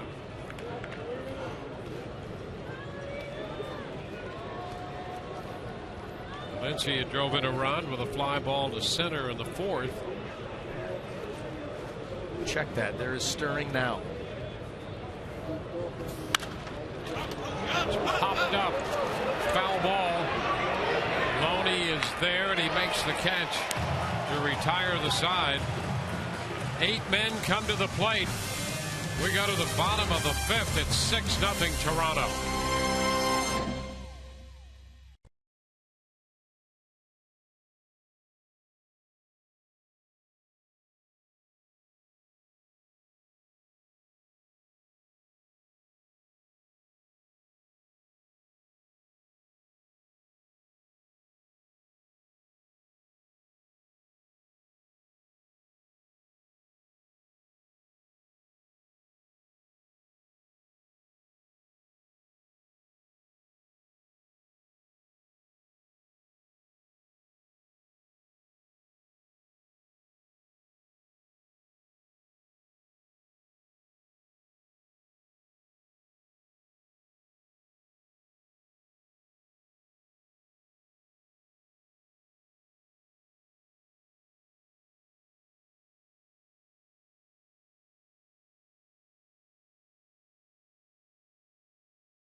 to the bottom of the 5th. If you haven't already, you're going to want to download the new Major League Baseball app, Head to Head. It's a form of fantasy baseball, but on a game-by-game basis. And Orestes and I, we're going up against each other. It's a rematch, baby. I won the first one.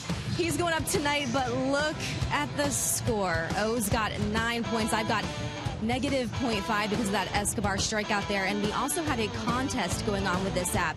You can tweet to Sun Sports Fox FL using 2 hashtags, Rays Head to Head and the hashtag sponsored, to enter to win 2 tickets to the Yankees-Rays game on the 17th. I'll come sit with you, watch the game with you for an inning, and we can also face off head-to-head together on that app. Cool contest, guys.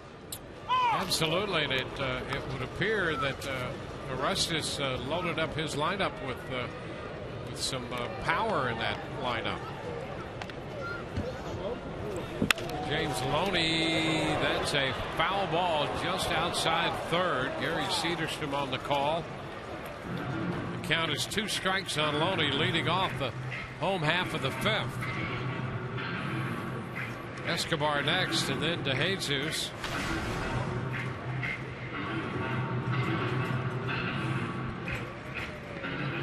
The Rays, who were out hit last night 11-2, have been out hit 9-1 in this game. 20-3 in the series.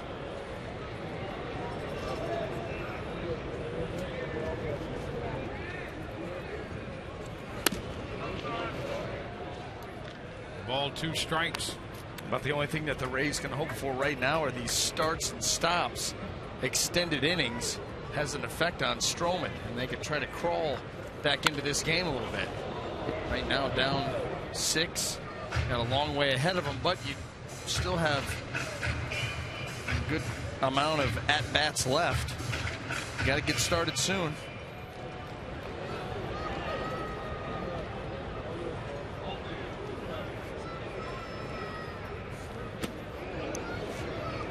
Two balls, 2 strikes.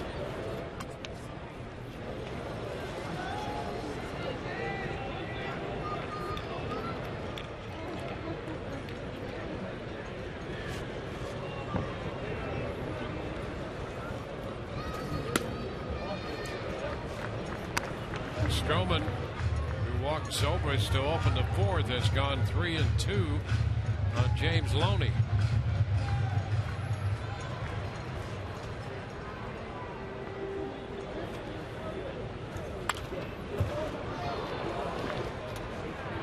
Loney forces another one.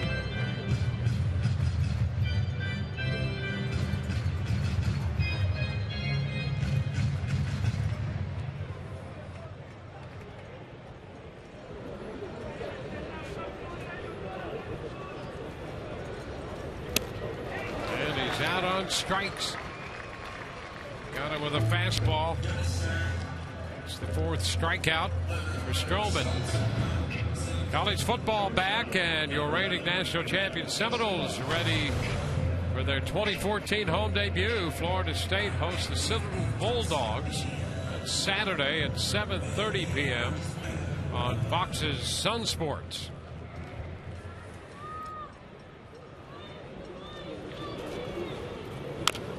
Mel Escobar with a big cut, the foul ball back, strike 1.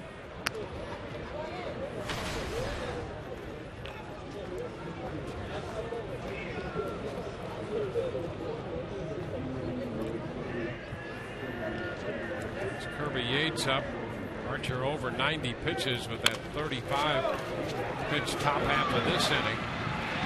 Play here, Valencia tried to glove it but could not hold it. Escobar has an infield hit.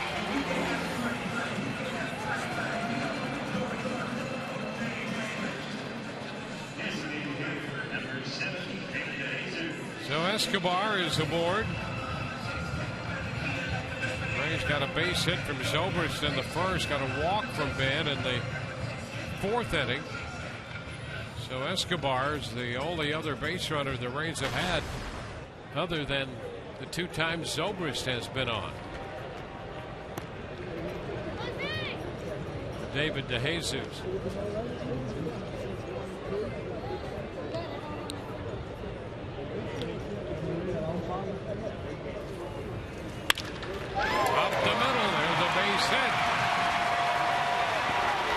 Escobar stops at second.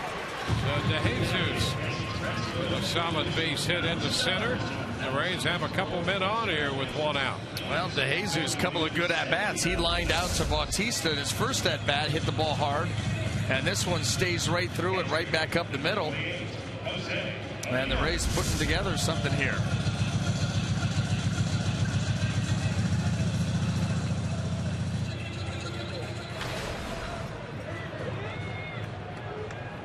In steps Jose Molina.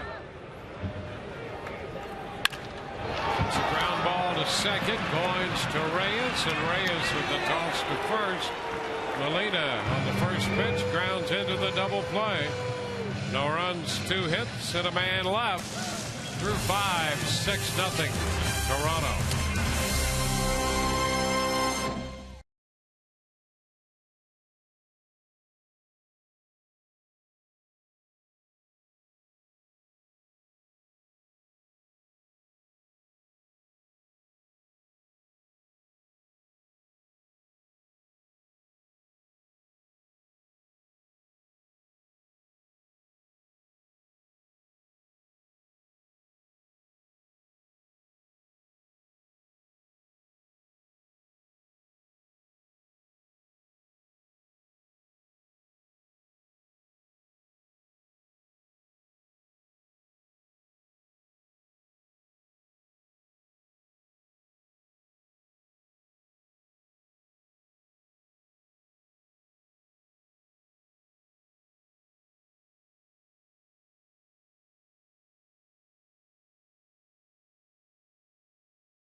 Expanded on September 1. The Blue Jays have 11 guys in their bullpen and 10 guys on their bench. Joe Maddon's thoughts about expanded rosters. I often thought, yeah, bring up guys, as many as you want, up to 40, but there should only be so many available on a nightly basis. Really, when you're coming down the latter part of the game, when it comes down to matching it up, lefty, righty, lefty, pinch hitting, all that kind of good stuff, it makes it much more difficult. There's so many moving. It's like a spring training game that counts. And of course, in spring training, you don't worry. Just go ahead and put up there wherever you want, pitch whoever you want. But here it matters. So when you're doing it here, it's a little bit more difficult, only because the matchups at the end of the game could be exactly what the other guy wants. So, guys, he said, I don't know what the right number is, 25, 27, or 28, somewhere around there. But he said he'd like to have each team have to submit a roster of who's eligible each game.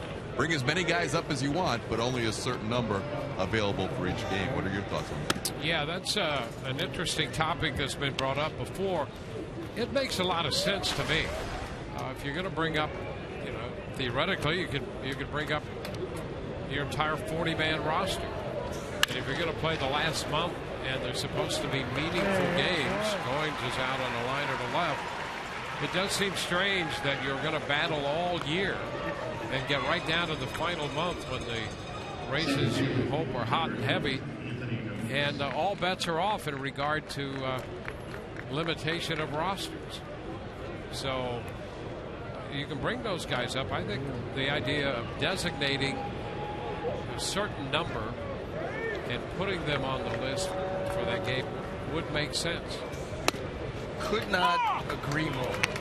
Could not agree more. I mean, absolutely. Let whoever you want to have come up, reward for a great season in the minor leagues, part of your future, whatever it is. Designate a roster before the game and move on, because just like you said, the most meaningful, the most important games of the year, and you're going to play them by different rules and just have it a free throw. Doesn't make sense. I think it would make for a really exciting element that has not been there before. A little tap, and Molina with the pickup and throw that takes care of Ghost. 2 gone. It adds an element that has not been there, and I think then would be very meaningful, because every game a manager, and by extension the organization, will have to make some potentially very important decisions on who's going to be eligible for that game that night. Yeah, and what'll be interesting is, you start to talk about 27, 28, but let's be honest, on a normal game you've got your starting pitcher and that's it. So the other 4 starters, unless you're, figuring 15, 18 innings of play, you would think that those guys would be left off. So maybe you just keep it with 25. Keep it right at 25, and maybe you keep an extra starter on there for an extended game. Your 3 starters that just most recently pitched, you take them off, and then you can kind of mix and match with your bench guys and keep it right at 25 guys. Yeah, you see how interesting that all becomes now? Absolutely. I think it's a great idea and would really add something to the game in September.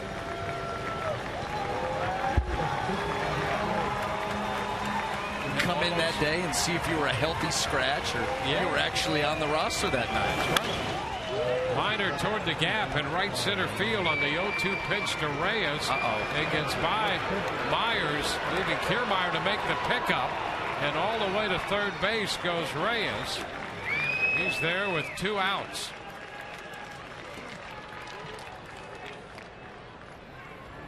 Well, that's 10 hits and 100 pitches made by Archer. Well, he comes in, but it's down and in. Reyes drags that bat through the zone. And once he gets it by Will Myers, you knew he was going to end up at third, and you hope that was the only place. Kevin Kiermaier, at least he got it back in. Kiermaier's going to be sprawled out on the field one way or another every night. You can count on that, the way he throws his body around.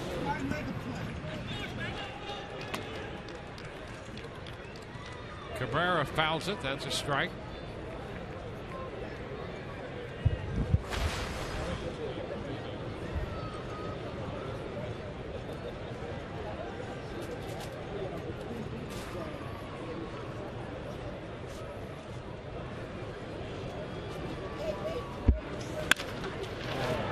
Into left. Joyce is there to catch it. 2-out triple. Reyes left at third.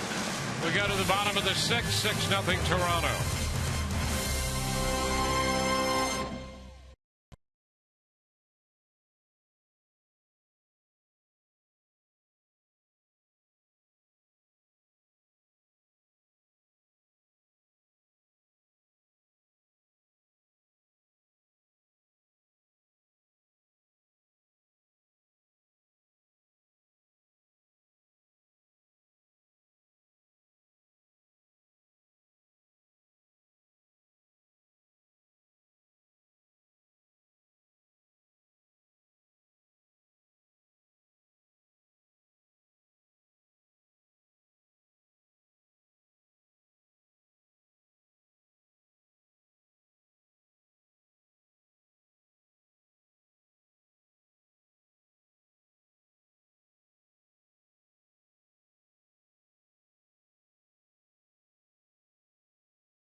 Stroman starting this game. Deoner Navarro belted a 2-run home run in the second, giving Toronto a 2-0 lead.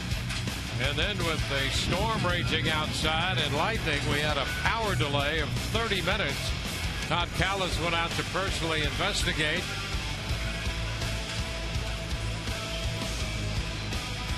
Power delay. Will play resume in the 5th inning. Edwin Encarnacion belted his 29th home run of the year in a 3-run frame. It's a 6-0 ball game. Kevin Kiermaier leading off the bottom of the 6th. And is ahead 2-0 with Marcus Stroman on the hill.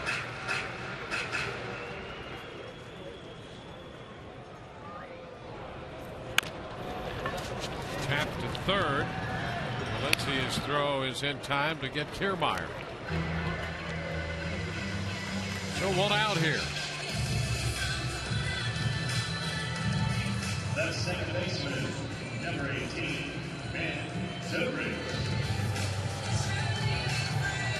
Stroman has made just 60 pitches. 1 out into the 6th.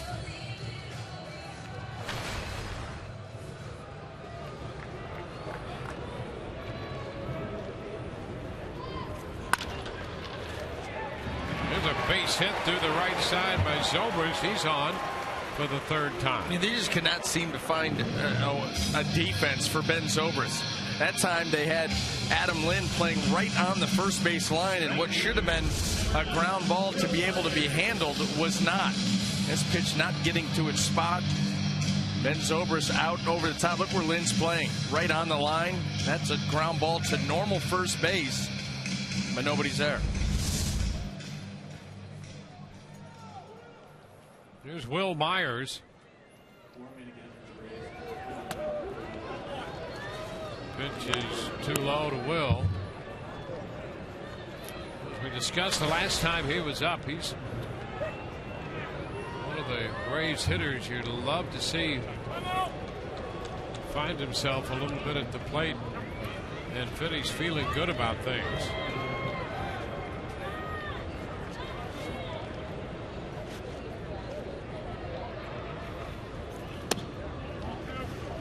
Ahead in the count, 2-0. A couple nights ago, 3-hit night, and then last night a 3-strikeout night. That's been the type of year for Will Myers. Very frustrating. Into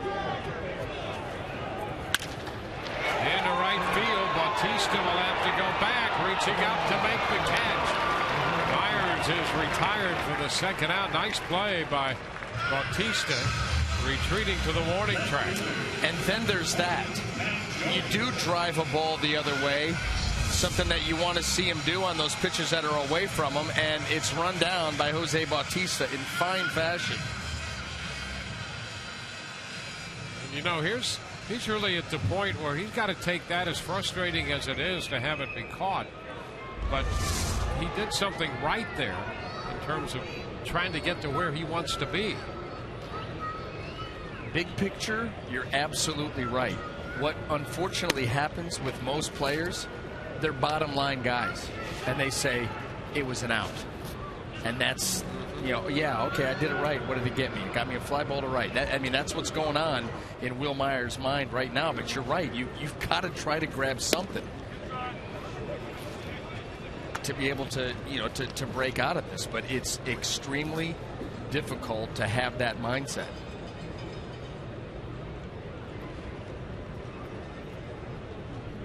2-0 the count to Matt Joyce. Ground ball, and that shoots through the right side. Zobrist is on his way to 3rd. Matt Joyce has his first hit. The Rays have been on the corners. And in each of the last couple innings, the Rays have been able to put 2 men on base. Double play by Molina ended the 5th, and now with 2 outs. Rays have men at 1st and 3rd on the Joyce base hit. Well, and you get the feeling, too, after Evans' first 2 at-bats that he's starting to close in on what Marcus Stroman is trying to do. And I would not be surprised at all with something big off the bat of Evan Longoria here. Evan 0 for 2. And he lines it into left. That's going to drop for a base hit. Zobrist crosses the plate. The Rays are on the board. 3 hits in the inning. Longoria drives in his 79th run of the year. Just continues to be productive and continues to drive runners in. That's what he said at the All-Star break. I just want to be productive. And since then, he's right at the top of the list in the American League in RBIs. Gets to this pitch, able to drop it into left field, and the Rays with their first run. The Rays had just 1 hit through the first 4 innings. They've collected 5 here in the last inning and 2/3. Now finally have a run. James Loney is at the plate. Ground ball. That gets beneath Goins' glove into right. Joyce heads to the plate. Throw not going to be in time. Throw to second, and Loney is out there. Rays get their second run, and Loney, trying to get himself into scoring position, is called out by Kerwin Danley. And here comes Joe Madden. Yeah, you know, this is going to be close. It almost looked like to the naked eye that James Loney got in there from up here. Let's take a look at it. Here's the throw by Bautista. Now Navarro to second. And let's look. Yeah, he may have gotten in there. This may be overturned.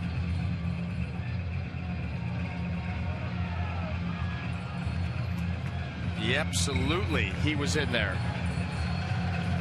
So Loney drives in a run. And Gary Cederstrom is telling the Blue Jays they might want to think about heading back to the field as they review this call at second base. Yeah, and it shouldn't take that long. Get them back out there, and you've got a 4-run deficit with runners at second and third now. So for the first time here, with a couple runs home and 2 more in scoring position, the Rays would have shown some life in this game against Toronto. Well, the one thing, when you look at Stroman's numbers, if you get him in the stretch, that's when you can get him. And that's what the Rays have done the last couple of innings. They've started to push him a little bit, couple of hits, get some runners on. Starting to make a game of this.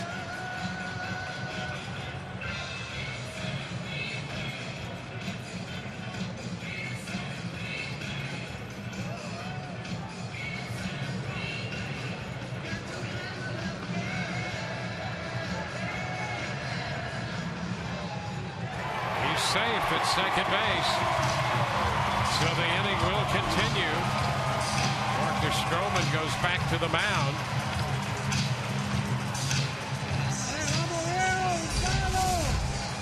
Well, you see, the Reyes has the glove there in time, but he doesn't get the foot. The foot is on the bag now as he tags up around the shin, the knee area. But James Loney already was in there. So a base hit for Loney to drive in the run.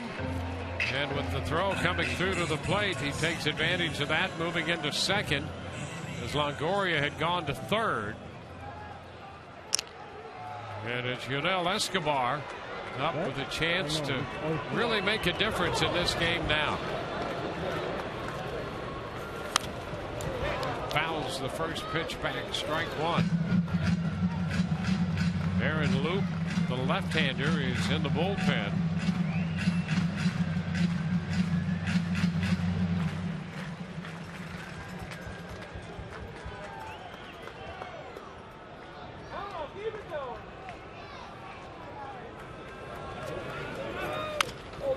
Tap to third.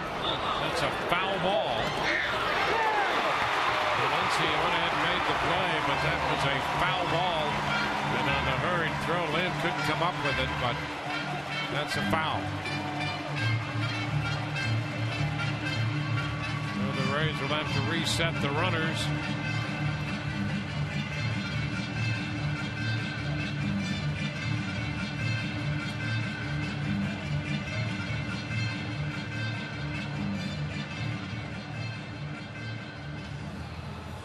Correa back to third, Loney to second. The ball on the foul side of the bag. Yep.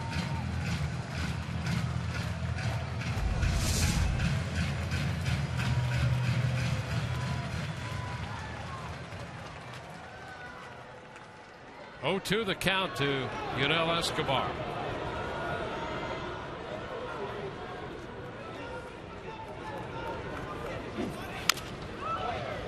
Tapper foul.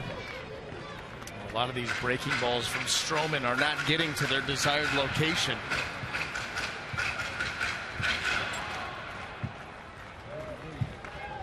Well, the point you made about getting him into the stretch, that was the case up in Toronto. Yep. Well, his numbers with runners on and runners in scoring position are so much worse than, nobody on. In fact, coming into the game with nobody on base, 195 average, you get him into the stretch. 331 with runners on, 322 with runners in scoring position. Now it's a 2-2 count. Once was 0-2. Moves to 2-2. Yeah, and you get the feeling right now that Marcus Stroman is hanging on for dear life. Seem to be in control of this game, and the Rays are putting the pressure on. 3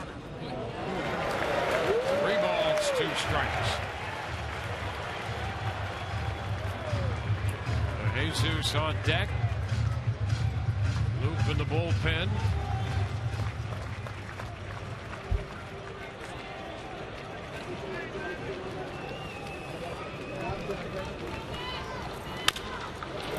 Chopped to short.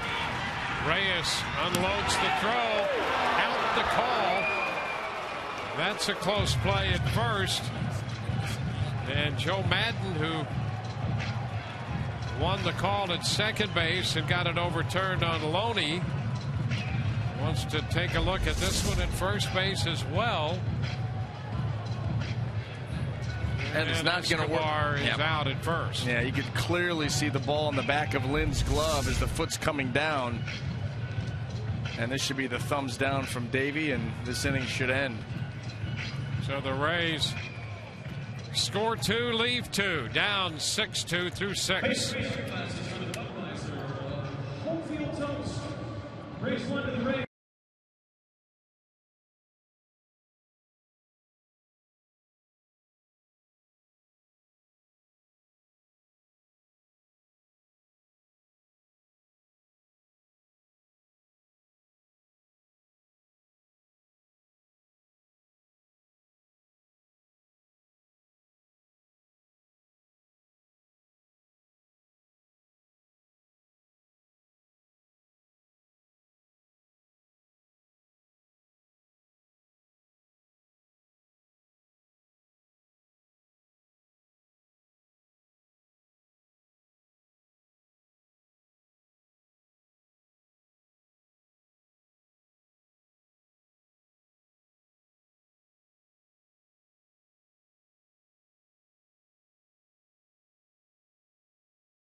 Come out and support the Rays Friday as they take on the Orioles and receive a Kevin Kiermaier Outlaw t-shirt with the purchase of a Tampa Bay Times ticket tandem. For tickets, visit RaysBaseball.com or call 888-FAN-RAYS.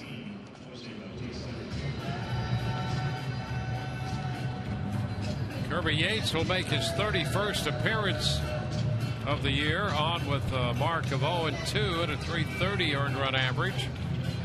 Archer finished after 6 innings. He Gave up 6 runs, 10 hits, a couple strikeouts, a walk, a home run allowed, 2 wild pitches. And now it's Kirby Yates to face Jose Bautista.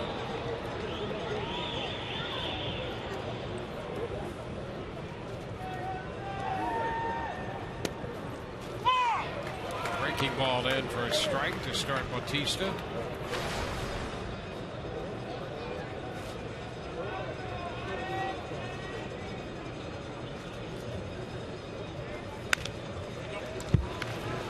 That one off the end of the bat, a slider. Foul ball, strike 2.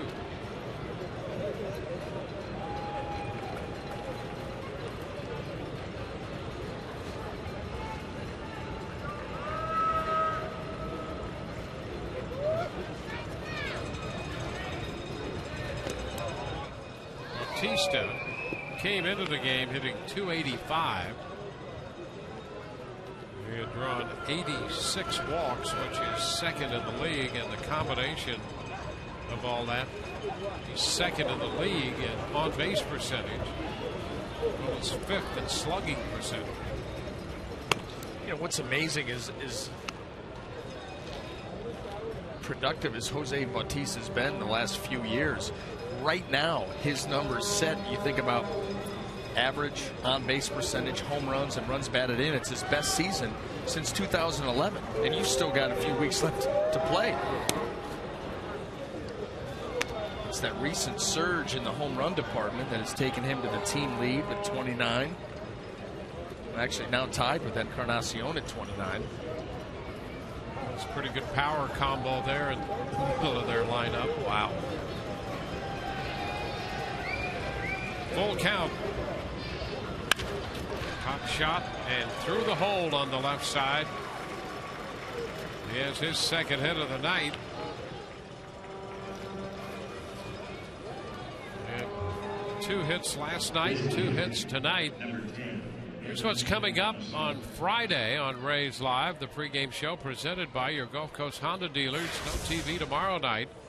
And the Rays open their series Friday with Alex Cobb on the mound, and we'll hear from Alex. Orestes will break down Adam Jones with the first place Orioles in town.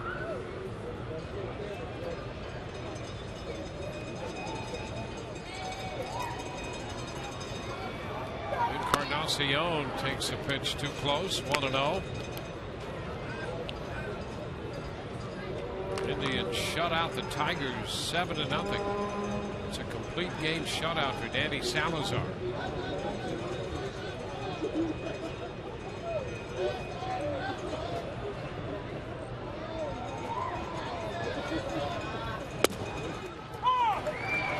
It's a strike. Tigers trying to right their ship. They came in a half game back of Kansas City in the Central, but they've been shut out by Cleveland.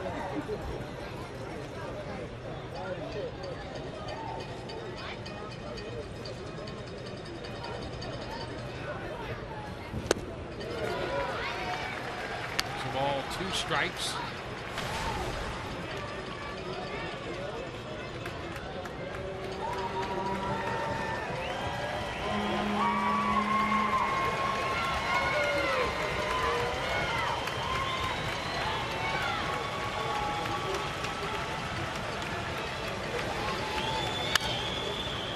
Play. So the Tigers lost 7-0. The Kansas City Royals are home, batting in the bottom of the 6th, leading the Texas Rangers 2-0.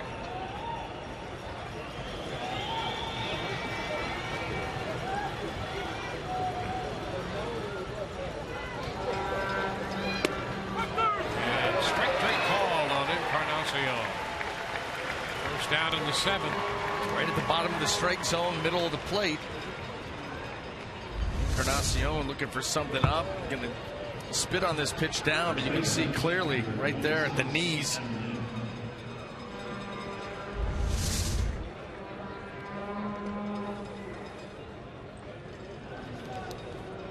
Now the first baseman Adam Lind, who is 3 for 3 tonight.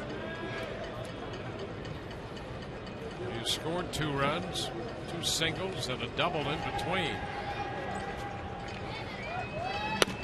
I have a question for you, Dwayne. It is Web Wednesday, but I'm going to go right here. Forget the emailing it in and all of the nonsense. Do you think that teams will rethink strategy going forward with big deadline deals? When you look at the 2 teams that made the big deadline deals, the Tigers and the Oakland A's, it's not been working out for them very well at all. You know, here's I think, if we examine it over a period of time, the trend has been that there are a lot of teams more cautious about big deadline deals, and we had some this year. And you see what's happened to this point with Kansas City holding a lead right now in their game, and the West. And I think the Rays kind of ran into that a little bit, where going forward, there's so much more value placed on prospects than in the past. That I think we're going to continue to see a trend where it's more and more difficult to make big player deadline trades. Well, it's got to scare you off, too, when the 2 most active teams, and you think about Oakland, they went early July with Samardzija and Hamill, giving up one of those ballyhooed prospects in Addison Russell, and then towards the end, they sneak in and steal John Lester in that deal, thinking, okay, now we've got our pitching shored up, we're good to go. And at that point, they were in control of the Western Division, one of the best teams in all of baseball, if not the best, at that point record-wise. And boy, oh boy, it has fallen off something fierce. Offense is not there. Detroit, their big deal, they sneak in there and make a huge deal, and Kansas City's overtaken them. They're fighting for their playoff lives. You just wonder if teams going forward say, at the end of the day, it is just not worth it, whether you have the prospects or not. And even with the Tigers, what they gave up in that, their prospect was, down in A-ball, 18-year-old, Willie Adames, who's now in the Rays organization. It's not even a high-level guy. Well, and I think what the Rays tried to do in that deal is sort of have your cake and eat it too. Yeah. Because they got the prospect at the A level, which just missed, but they also got a couple of players who could play at the major league level, who've had major league time. We've seen Smiley pitch so well. The idea is that Franklin could play in the major leagues now. They project that he will be around in the near future and be a valuable player. Runner breaks here, and the pitch is hit foul. So I think they sort of had to try to split the difference there in that situation. But I also think that they ran into a situation where there was a reluctance on some major players who were in the race and who couldn't use a former Cy Young Award winner like David Price. There are a lot of contending teams that could have used him, and I think they ran into a situation where there was a reluctance of some of those teams to make those big deals, and it prevented the Rays from playing 2 or 3 or 4 teams against each other. So I think the trend will continue to be it's more and more difficult to make those major deals at the deadline.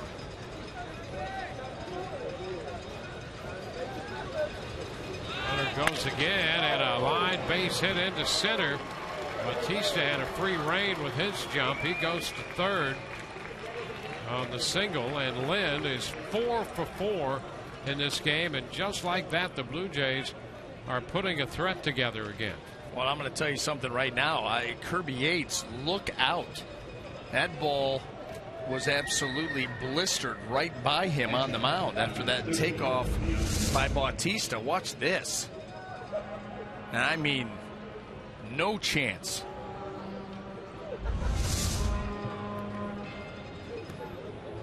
Well, he's going to get a visit from Jim Hickey, and there's some stirring down in the Rays bullpen.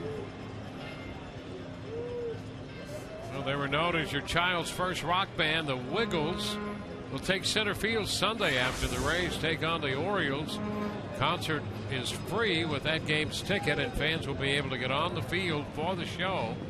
The first 20,000 fans Sunday also receive a solar-powered waving DJ kitty presented by Chick-fil-A. Visit RaysBaseball.com.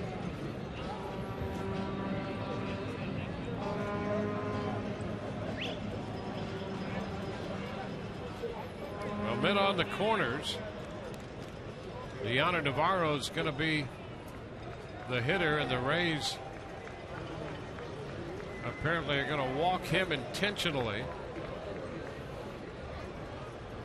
So they're going to walk Navarro intentionally to load the bases and push Lind up to second as they try to get the force play, double play possibility at any base. And Navarro has hurt them so many times here in the last couple of series. He probably didn't figure on seeing this.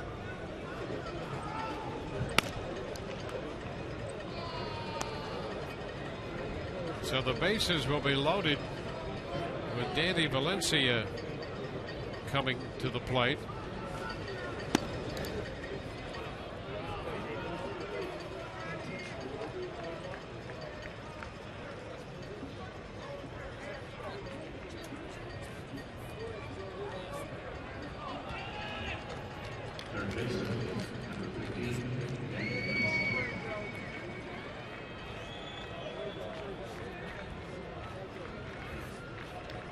So Navarro takes over at first. Lind pushed up to second with Bautista at third, and Danny Valencia will be the hitter.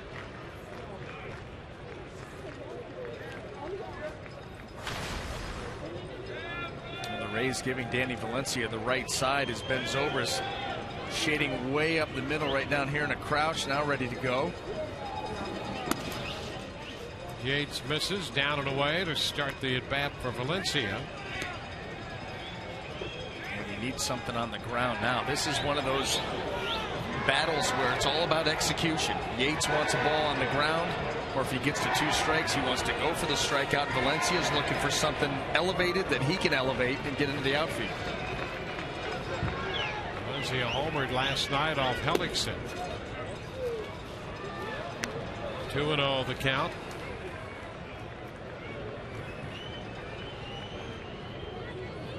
Archer worked the first 6, and now Yates in his first inning in a bases loaded situation.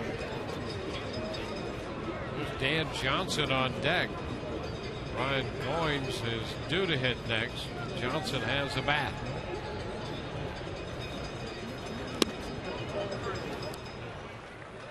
And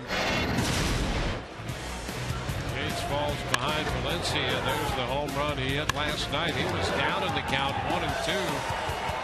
And there was no question when he made contact with that blast.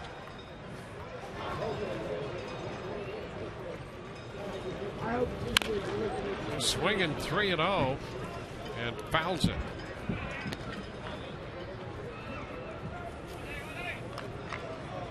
So with this 4-run lead, the Blue Jays turning him loose, playing for something big there. Well, that's where you really got to trust your hitter at the plate, that he's going to be able to recognize his pitch and not expand that zone to go after that. Maybe was a strike, but certainly not the pitch that Valencia was looking for. Tapper, that's a foul ball. Molina grabbed it and stepped on the plate just in case, but it's a foul ball.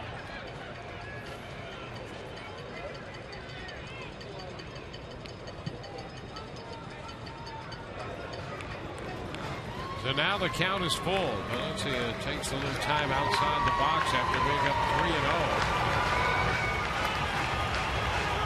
All those pitches that he took to get to 3-0, he's not taking it right now. he's going to swing. He's going to have to miss badly. 3-2, and he fouls this one down the left side out of play and broke his bat in the process.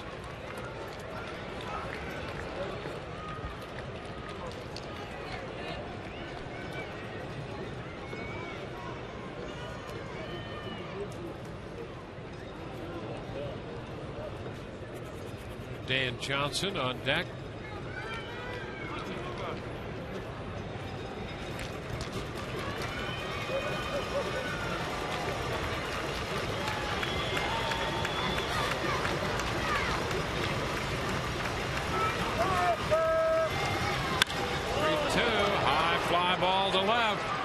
Joyce will go to the wall for this one and make the catch on the track. A tag. Bautista scores. Into third goes Lynn. Valencia delivers a sacrifice fly, and now it's 7-2. Picks up his 20th run batted in on the year. His second sacrifice fly of the night. Second baseman, number 17. So now with men at first and third and a run home, Ryan Goins will come on to bat for himself. And Dan Johnson disappears back into the dugout.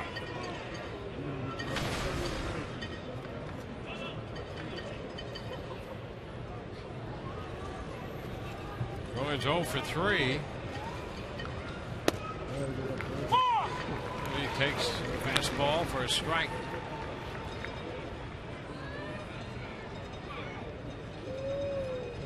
There's Lynn. He's had a 4-hit night. Has had a 5-hit game in his career. And 8 4-hit games, one other against the Rays. Hopper third base side for Longoria, who makes the catch in foul territory. So we go to the bottom of the 7th. 7-2 Toronto.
For the 7th inning, and we have a lot to catch up on, guys, if you don't mind. First of all, coming up on Saturday, the first 20,000 fans get this, one of the great giveaway items of all time. The detail on this Evan Longoria 80s hairband drummer is phenomenal. I mean, look at this.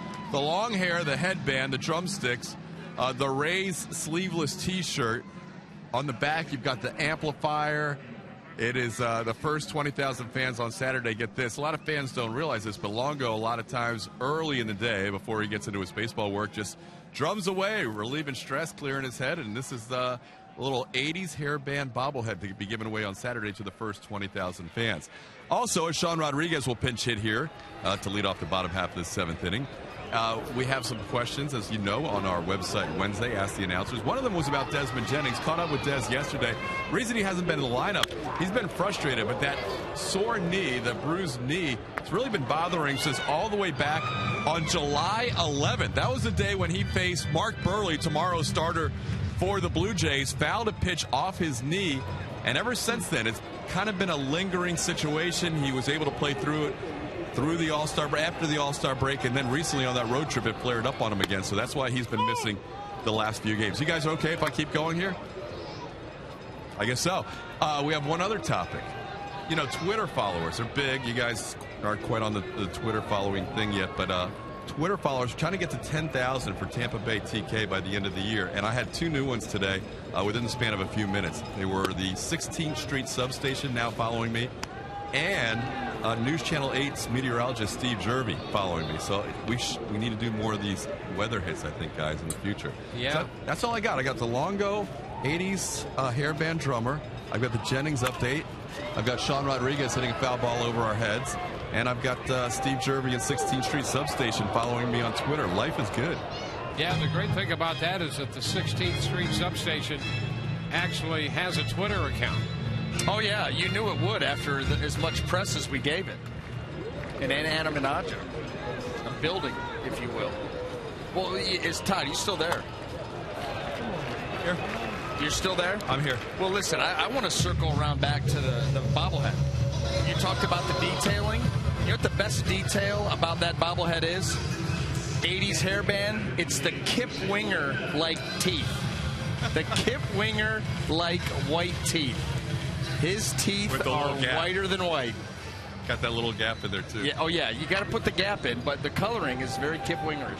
You know what I'm talking about. Yeah, buddy. Look at this.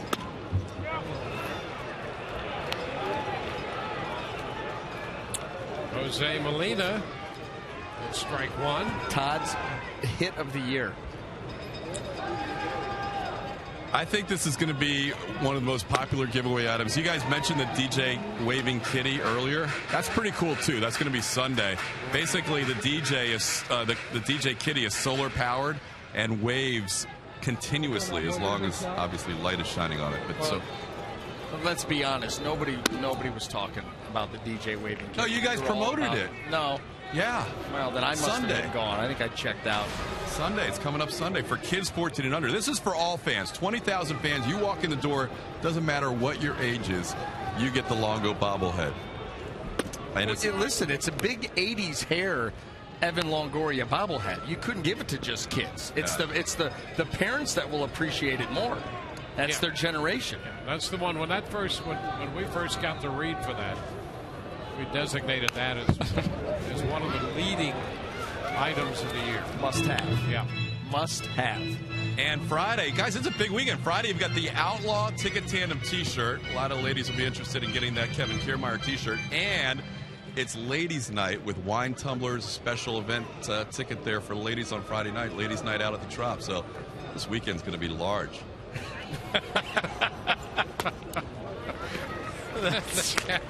Okay. Yeah, what kind of tumbling was that? Wine tumblers. Yeah, a little wine. There we go. Not tumbling. Tumblers. You could tumble after some wine tumblers, but they're just handing you a wine tumbler. There you go. Yeah, that's going to be one of the top items of the year right there.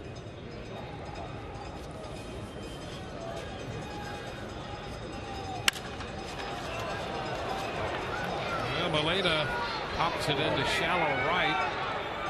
And Batista's there, so Molina 0 for 3 tonight. You know what we haven't had a whole lot of tonight, and that is Web Wednesday questions. Yeah. Todd covered some of them. And then I had to ask you one instead of tweeting it in. Excuse me, emailing it in. Belleville up in the bullpen for the Rays. There was one earlier for UBA. Yep. Speaking of hair, they were asking you, would you prefer to have Dwayne's hair or my hair? You know what? I can answer that. Yeah. I absolutely can answer that. First and foremost, we've seen Photoshop pictures of myself with Dwayne's hair. And I don't carry it well at all. At all. So that wouldn't work. Your hair, I mean, no. A lot of work. I mean, it's your hair. If I had a coif like that, that wouldn't work either. I think I'm just going to stick with bald. You know what I like the best? The mohawk. Mine? Yeah, I like the mohawk. You like the Mohawk. I did. I thought it was, for you, it was perfect. Okay, so then you were the one, obviously, that okayed that card. Yeah, whoever okayed that card, obviously, is not a big fan of me, because that was the most horrific look on anybody ever. In fact, it was that. But I am a big fan of you. No, but it was that card that inspired me to just take it off. Because if that's what it looks like, just take it off. Well, there's a theory about photos, you know. They catch a moment in time, don't represent reality most of the time. Well, Geyer with a pinch hit base hit. They did represent the fact that in my Mohawk there was a crosswalk, and that's not supposed to happen. Halfway back it just stopped and then picked up on the other side. I mean, you're not supposed to have Mohawk to here, shutdown piece right here, little crosswalk for everybody, and then pick it up in the back. That doesn't work. Time to go. It's time to go. What are you going to do? Well, I don't know. I thought it was a good look. And then you grow this right here? Yeah. Just to prove that you still can. Mm-hmm. That's all that's about. A little meeting on the mound as opposed to the quaff discussion in the booth. Rays get back around to the top of the order with Geyer delivering the pinch hit single. Fans were not fond of my heading outside tonight either. They weren't fond of you going No, outside? but No, as it turns out, it may have been more dangerous inside at the time. Todd, listen, you're walking outside, holding an umbrella up, standing under trees in a lightning storm. Yeah, not smart. You had everything except a golf club. We got the wet hair look, so that was worth it. Well, that was worth Yeah, it. it was a little early, though, for that. Yeah, that's like around dinner time. Usually it's like 12:31 a.m. Yeah. Sneak peek of later in the evening. Sneak peek of the next road trip. Random. Yeah. Just have two of those left, you know. 2 strikes to count on Zobrist.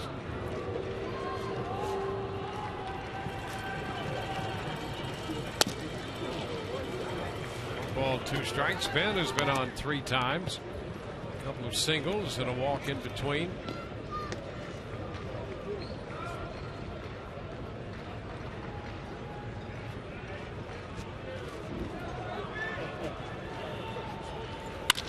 Liner into right. That's going to be caught by Bautista. A sinking line drive, and Bautista makes a great catch to end the 7th inning and denies Zobrist another hit. Rays leave 1. We're headed into the 8th inning. There's another look at that catch by Bautista. It's 7-2 Toronto.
Tonight's Tampa Bay area Mazda dealers game summary. It's 7-2 Toronto. Chris Archer worked 6, gave up 6.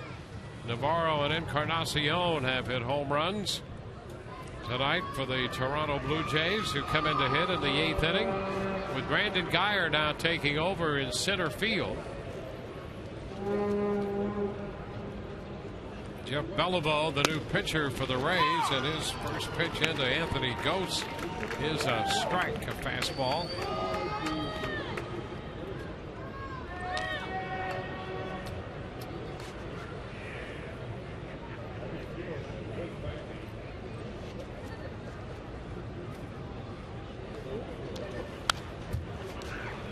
Jammed and the pitch fouled right back. I promise this is the last time that I'm going to bring this up, but in reference to you liking the Mohawk, I've just heard through back channels what it used to be called. Yeah. And it was referred to, not to my face, but behind the nonsense, the Morse code Mohawk, because of all the starts and stops. So it should have never made any kind of a car. A couple of dashes and dots in there. Yeah. Here goes. One away. That's what I've been told. Really? Yep. So apparently people are still paying attention to us. Dustin McGowan up in the bullpen.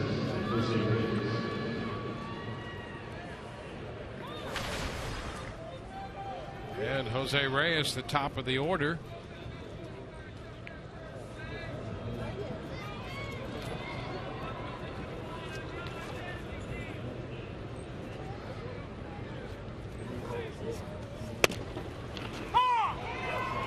Strike. 12 hits for the Blue Jays, and Reyes has 2 of them. He had 2 last night, a single and a home run. He has a single and a triple tonight.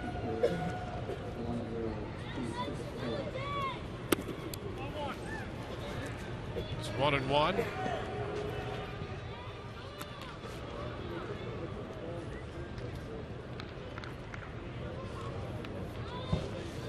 Blue Jays a couple in the second, 1 in the 4th, 3 in the 5th, and 1 in the 7th.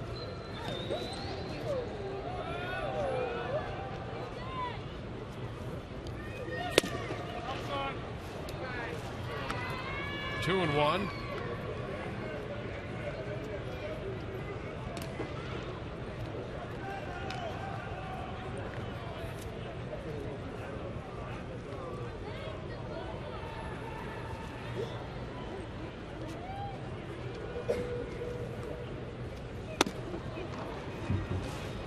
Ball behind. 3 balls and a strike.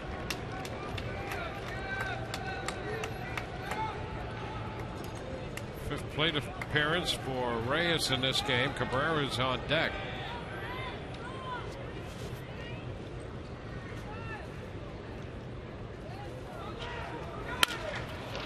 And to right. Hang up there for Myers, who runs under it. 2 gone. As promised earlier, we have the AT&T fan photo of the game. Tweet your photo to #SunSportsFanPhoto for a chance to be shown at an upcoming game broadcast brought to you by AT&T.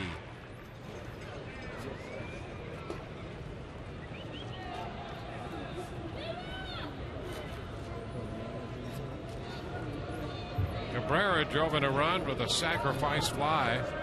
In the 5th, he is 0 for 3.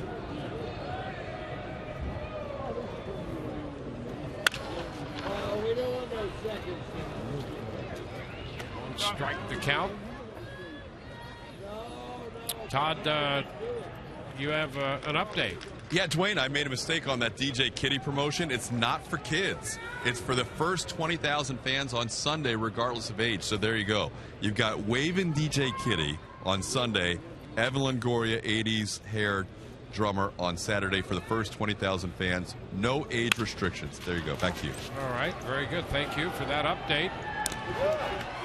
Longoria throws out Cabrera just in the nick of time. Todd got the update in. It's 7-2.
The bottom of the 8th in the game tonight and all season long. Tires Plus donates $100 to the Pediatric Cancer Foundation for every Tampa Bay Rays home run televised on Sun Sports.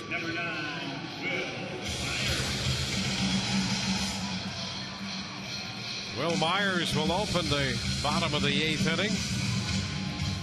Will 0 for 4 last night after 3 hits in the game Monday.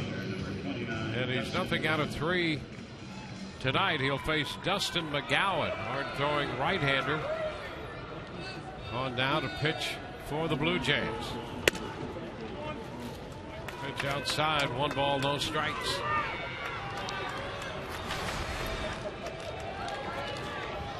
Myers drove the ball to the warning track in right field in the 6th inning, caught by Bautista.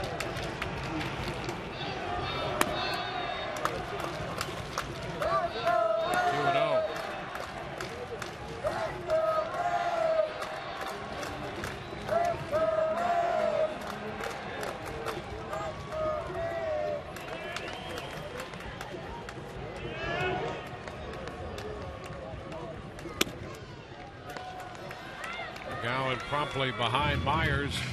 Grant Balfour up in the bullpen for the Rays.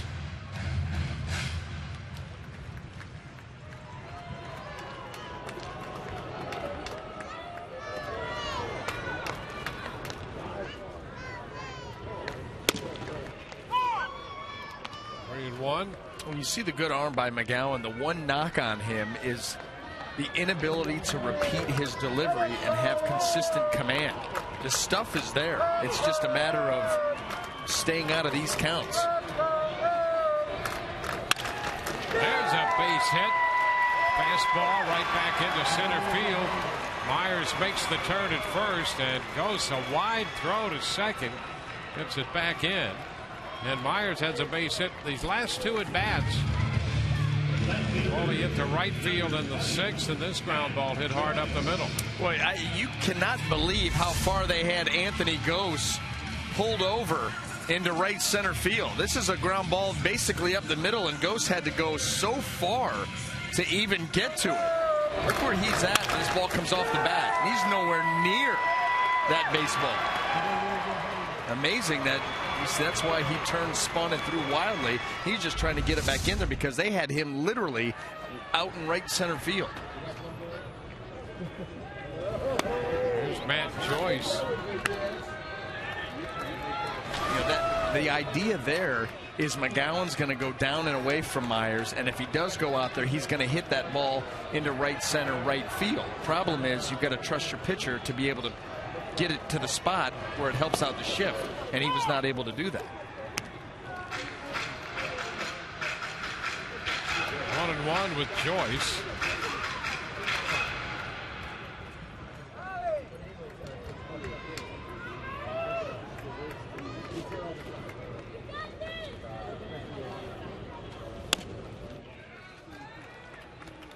Stroman pitched the first 6 innings. And then Aaron Loop worked the 7th.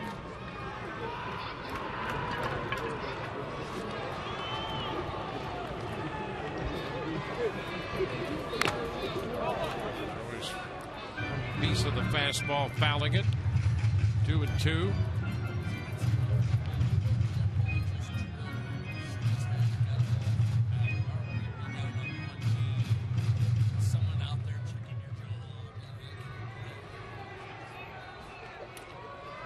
Aaron Sanchez up in the bullpen. Was in the game for an inning last night. And Joyce is out on strikes. Missed the fastball at 97. Yikes.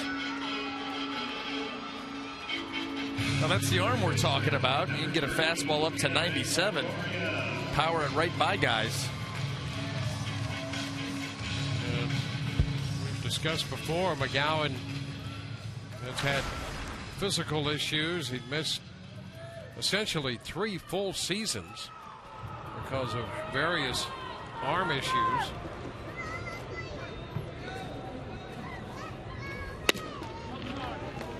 He misses a little wide on the first pitch. That one in at 96.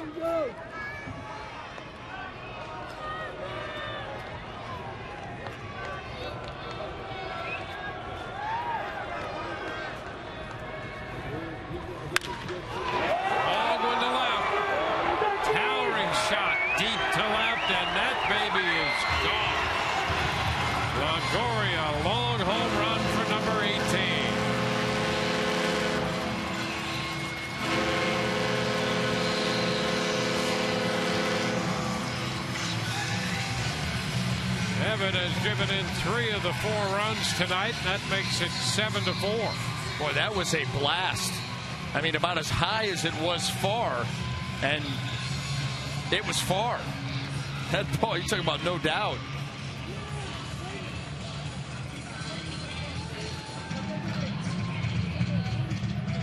So Myers scores in front of Longoria, and here it is from the launch pad. Boy, got the head out. Just continues to drive in runs and be productive.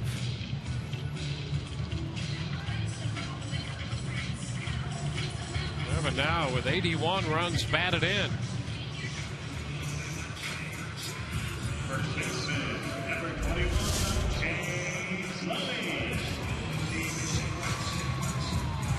Walker a visit with McGowan. Sanchez continues to heat up in the bullpen. And here's James Loney. Loney gets hold of one, and suddenly it's a 2-run game. 7-4 right now. They're creeping.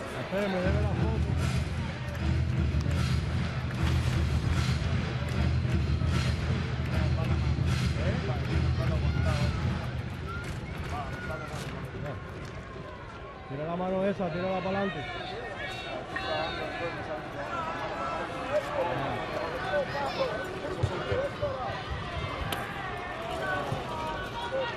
James takes one down. 1-1. Todo lo mismo. The Rays now have 10 hits in this game.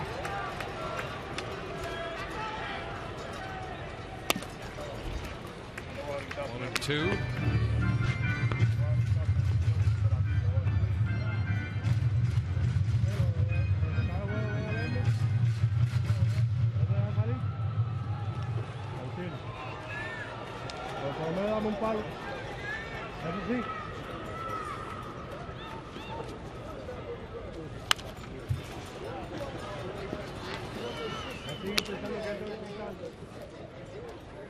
Well, they got a scoreless inning from Luke, but the Rays have touched McGowan for 2 after Stroman gave up 2 in 6.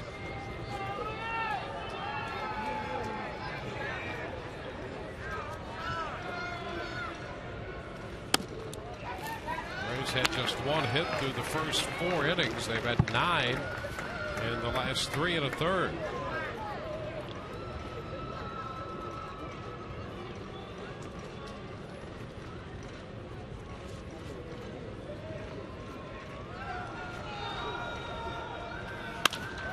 Ball to first. Lynn makes the play unassisted. Loney is out number 2 here in the 8th inning, and time once again to check in with Todd.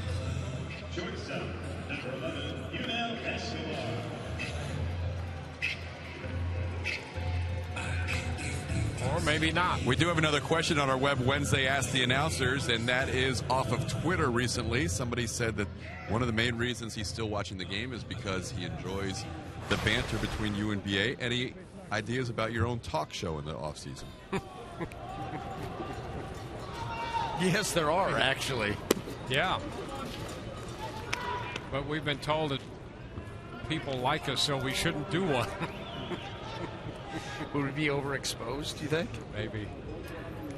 Yeah, and we'd have to interrupt Todd's offseason to bring him in. He'd be fine with that. Yep. I think. Yes. Okay. There's no question that Todd would be on board. Yeah, we could have a whole crew. You know, if they could just install cameras up in the booth for the last hour of prep work time. You could create and just, you know, take 4 or 5 games worth and make it a half-hour show. It'd be easy and it'd be good, really good. You know it would. But would we last?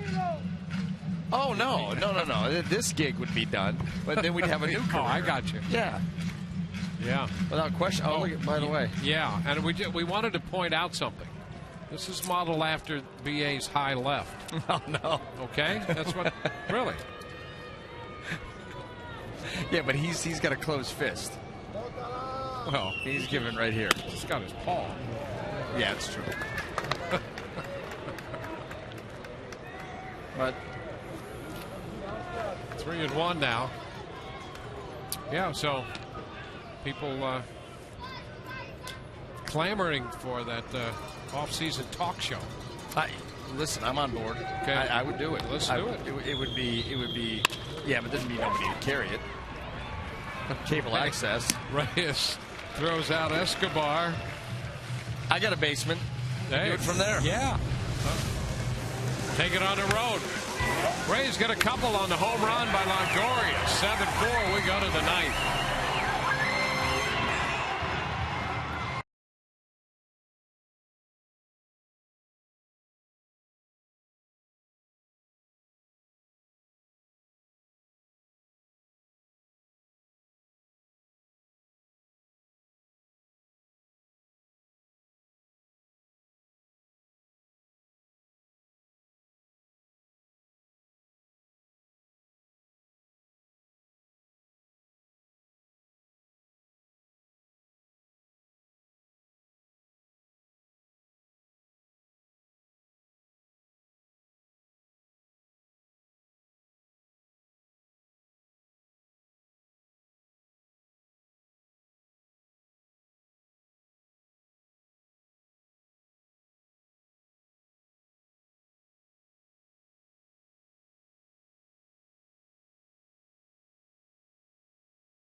On Rays Live, the postgame presented by Checkers. Of course, Todd and Orestes will be anchoring our coverage.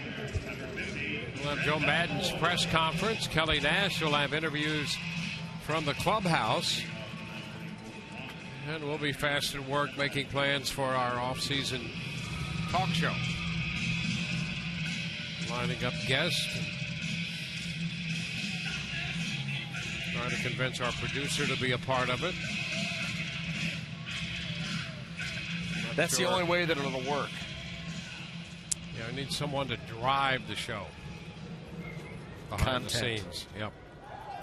Grant Balfour, the new Rays pitcher, 56th appearance, pitcher number 4. And his first pitch to Jose Bautista is a strike.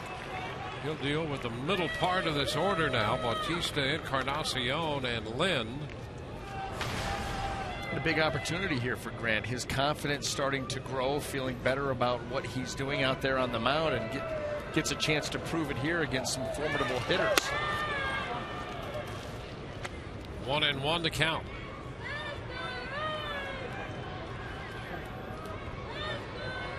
$11 runs and 22 hits in this game, and a power delay of, we had it at 31 minutes.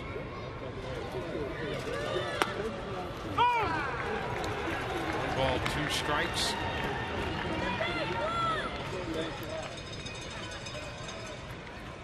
The Rays right now down by 3.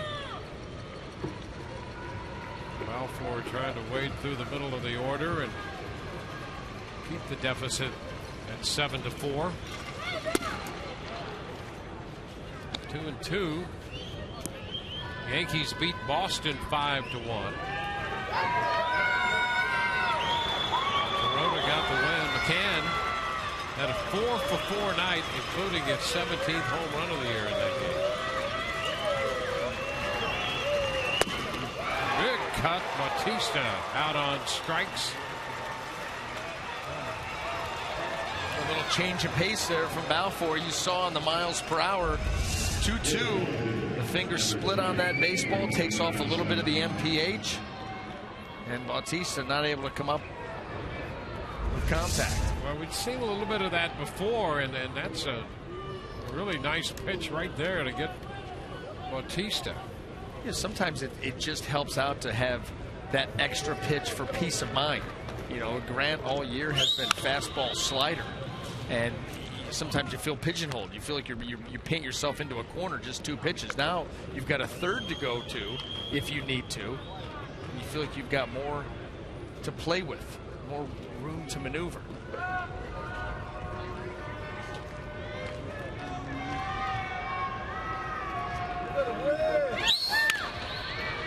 Chopper foul. 0-2 on Edwin Encarnacion.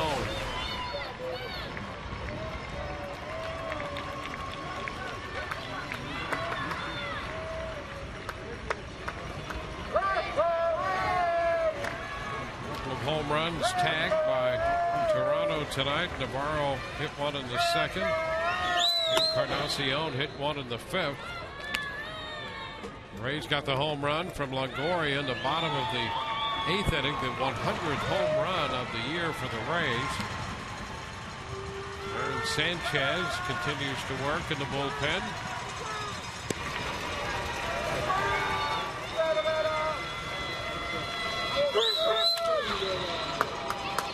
Encarnacion fouls it out of play.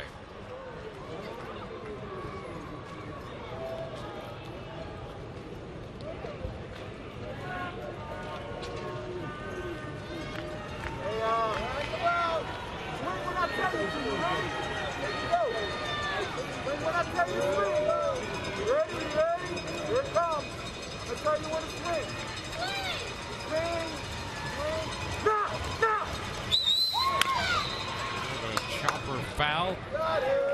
Royals have a 4-1 lead on the Rangers. Texas hitting in the top of the 8th in Kansas City.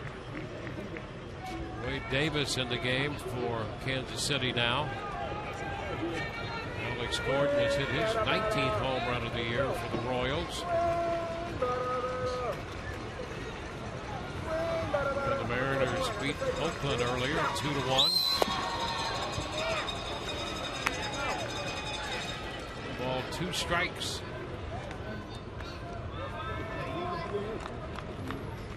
Lind on deck.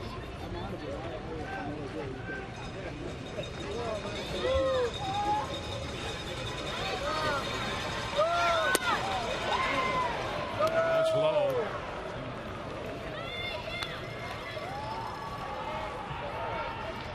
Orioles beat the Reds 6-0. Miguel Gonzalez wins his 8th. He's 8-7. And the Indians beat the Tigers. That's a final 7-0. Salazar beat Verlander. Shutout for Danny Salazar. Verlander now 12-12 with a .480 earned run average.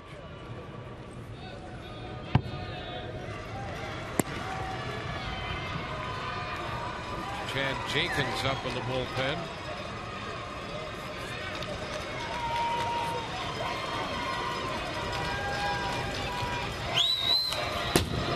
Up at a foul ball as he went to check.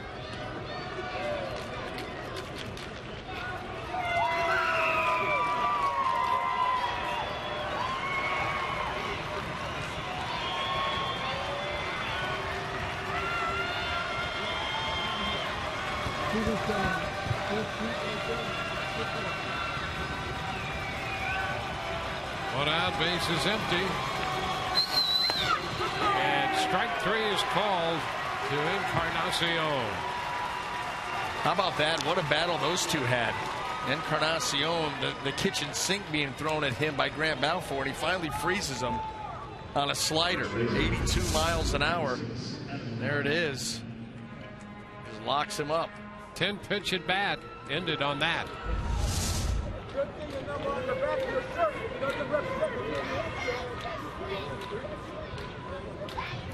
And here's Adam Lind, 4 for 4 tonight. It's a fly ball into left for Joyce.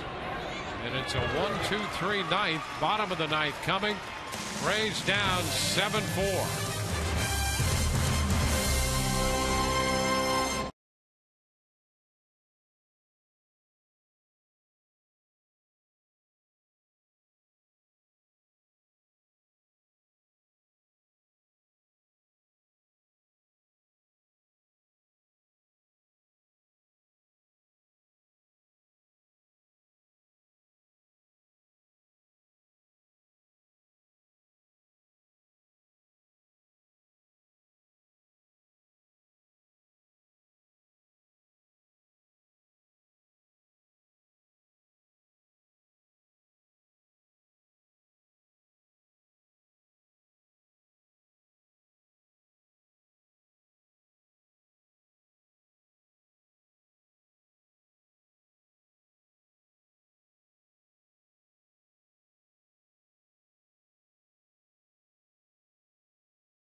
And may not be reproduced or retransmitted in any form. And the accounts and descriptions of this game may not be disseminated without the express written consent of the Tampa Bay Rays. Bottom of the ninth finds the Rays down 7-4.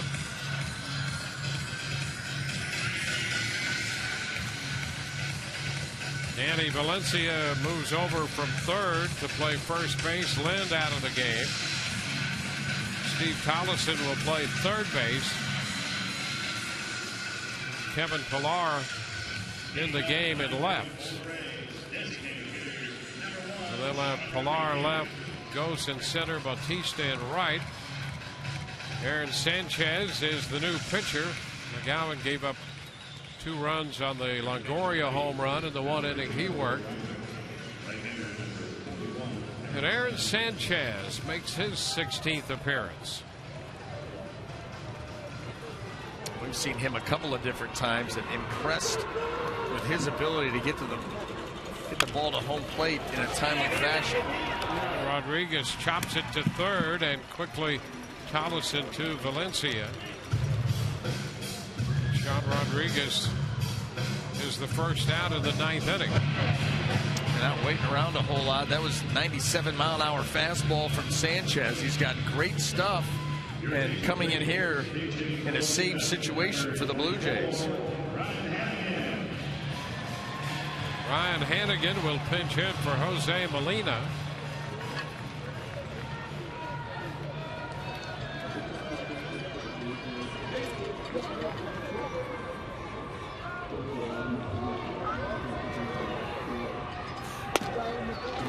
Sanchez throws a strike to Hannigan.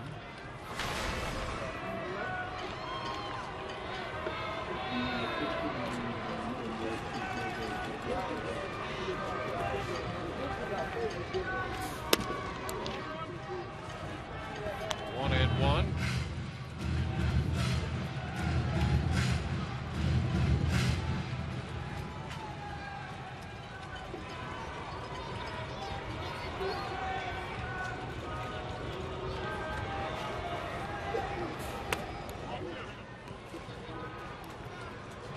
Two balls and a strike.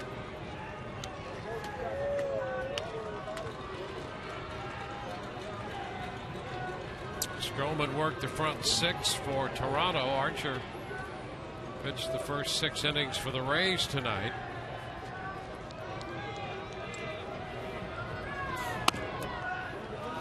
Three and one to count. Well, the Rays need a couple base runners to have a shot.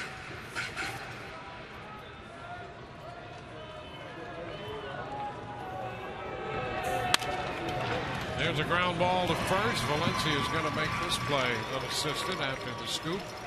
And 2 outs with the bases empty in the bottom of the 9th for Brandon Guyer, who entered the game as a pinch hitter and singled in the 7th.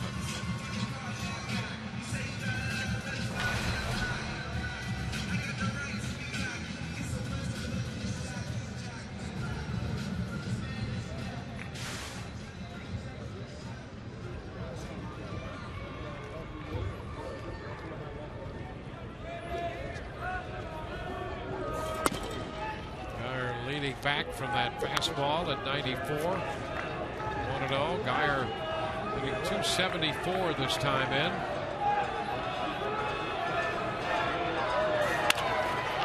And that's going to be a base hit, served into shallow right center. He picks up hit number 11 for the Rays. And that gives Ben Zobrist another trip to the plate. 2 for 2 for Guyer tonight. Fastball out over the plate. Brandon Guyer head down, swing through the zone, give your team a chance, extend this inning. Nice job here getting a late opportunity and coming through with 2 hits.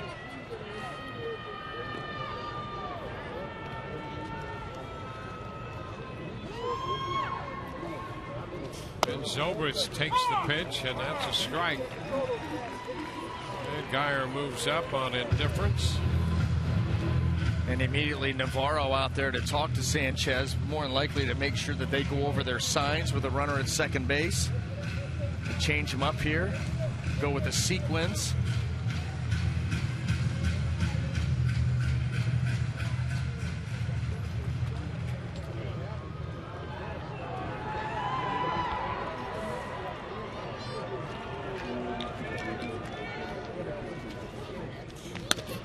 Wide with that one. It's now 1-1.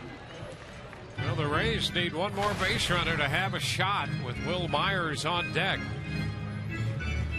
So if Zobrist could get aboard, it would give the Rays some power at the plate.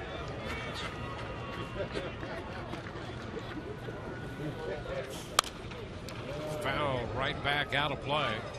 1-2. Casey Jansen has gone to work in the bullpen for Toronto, just in case.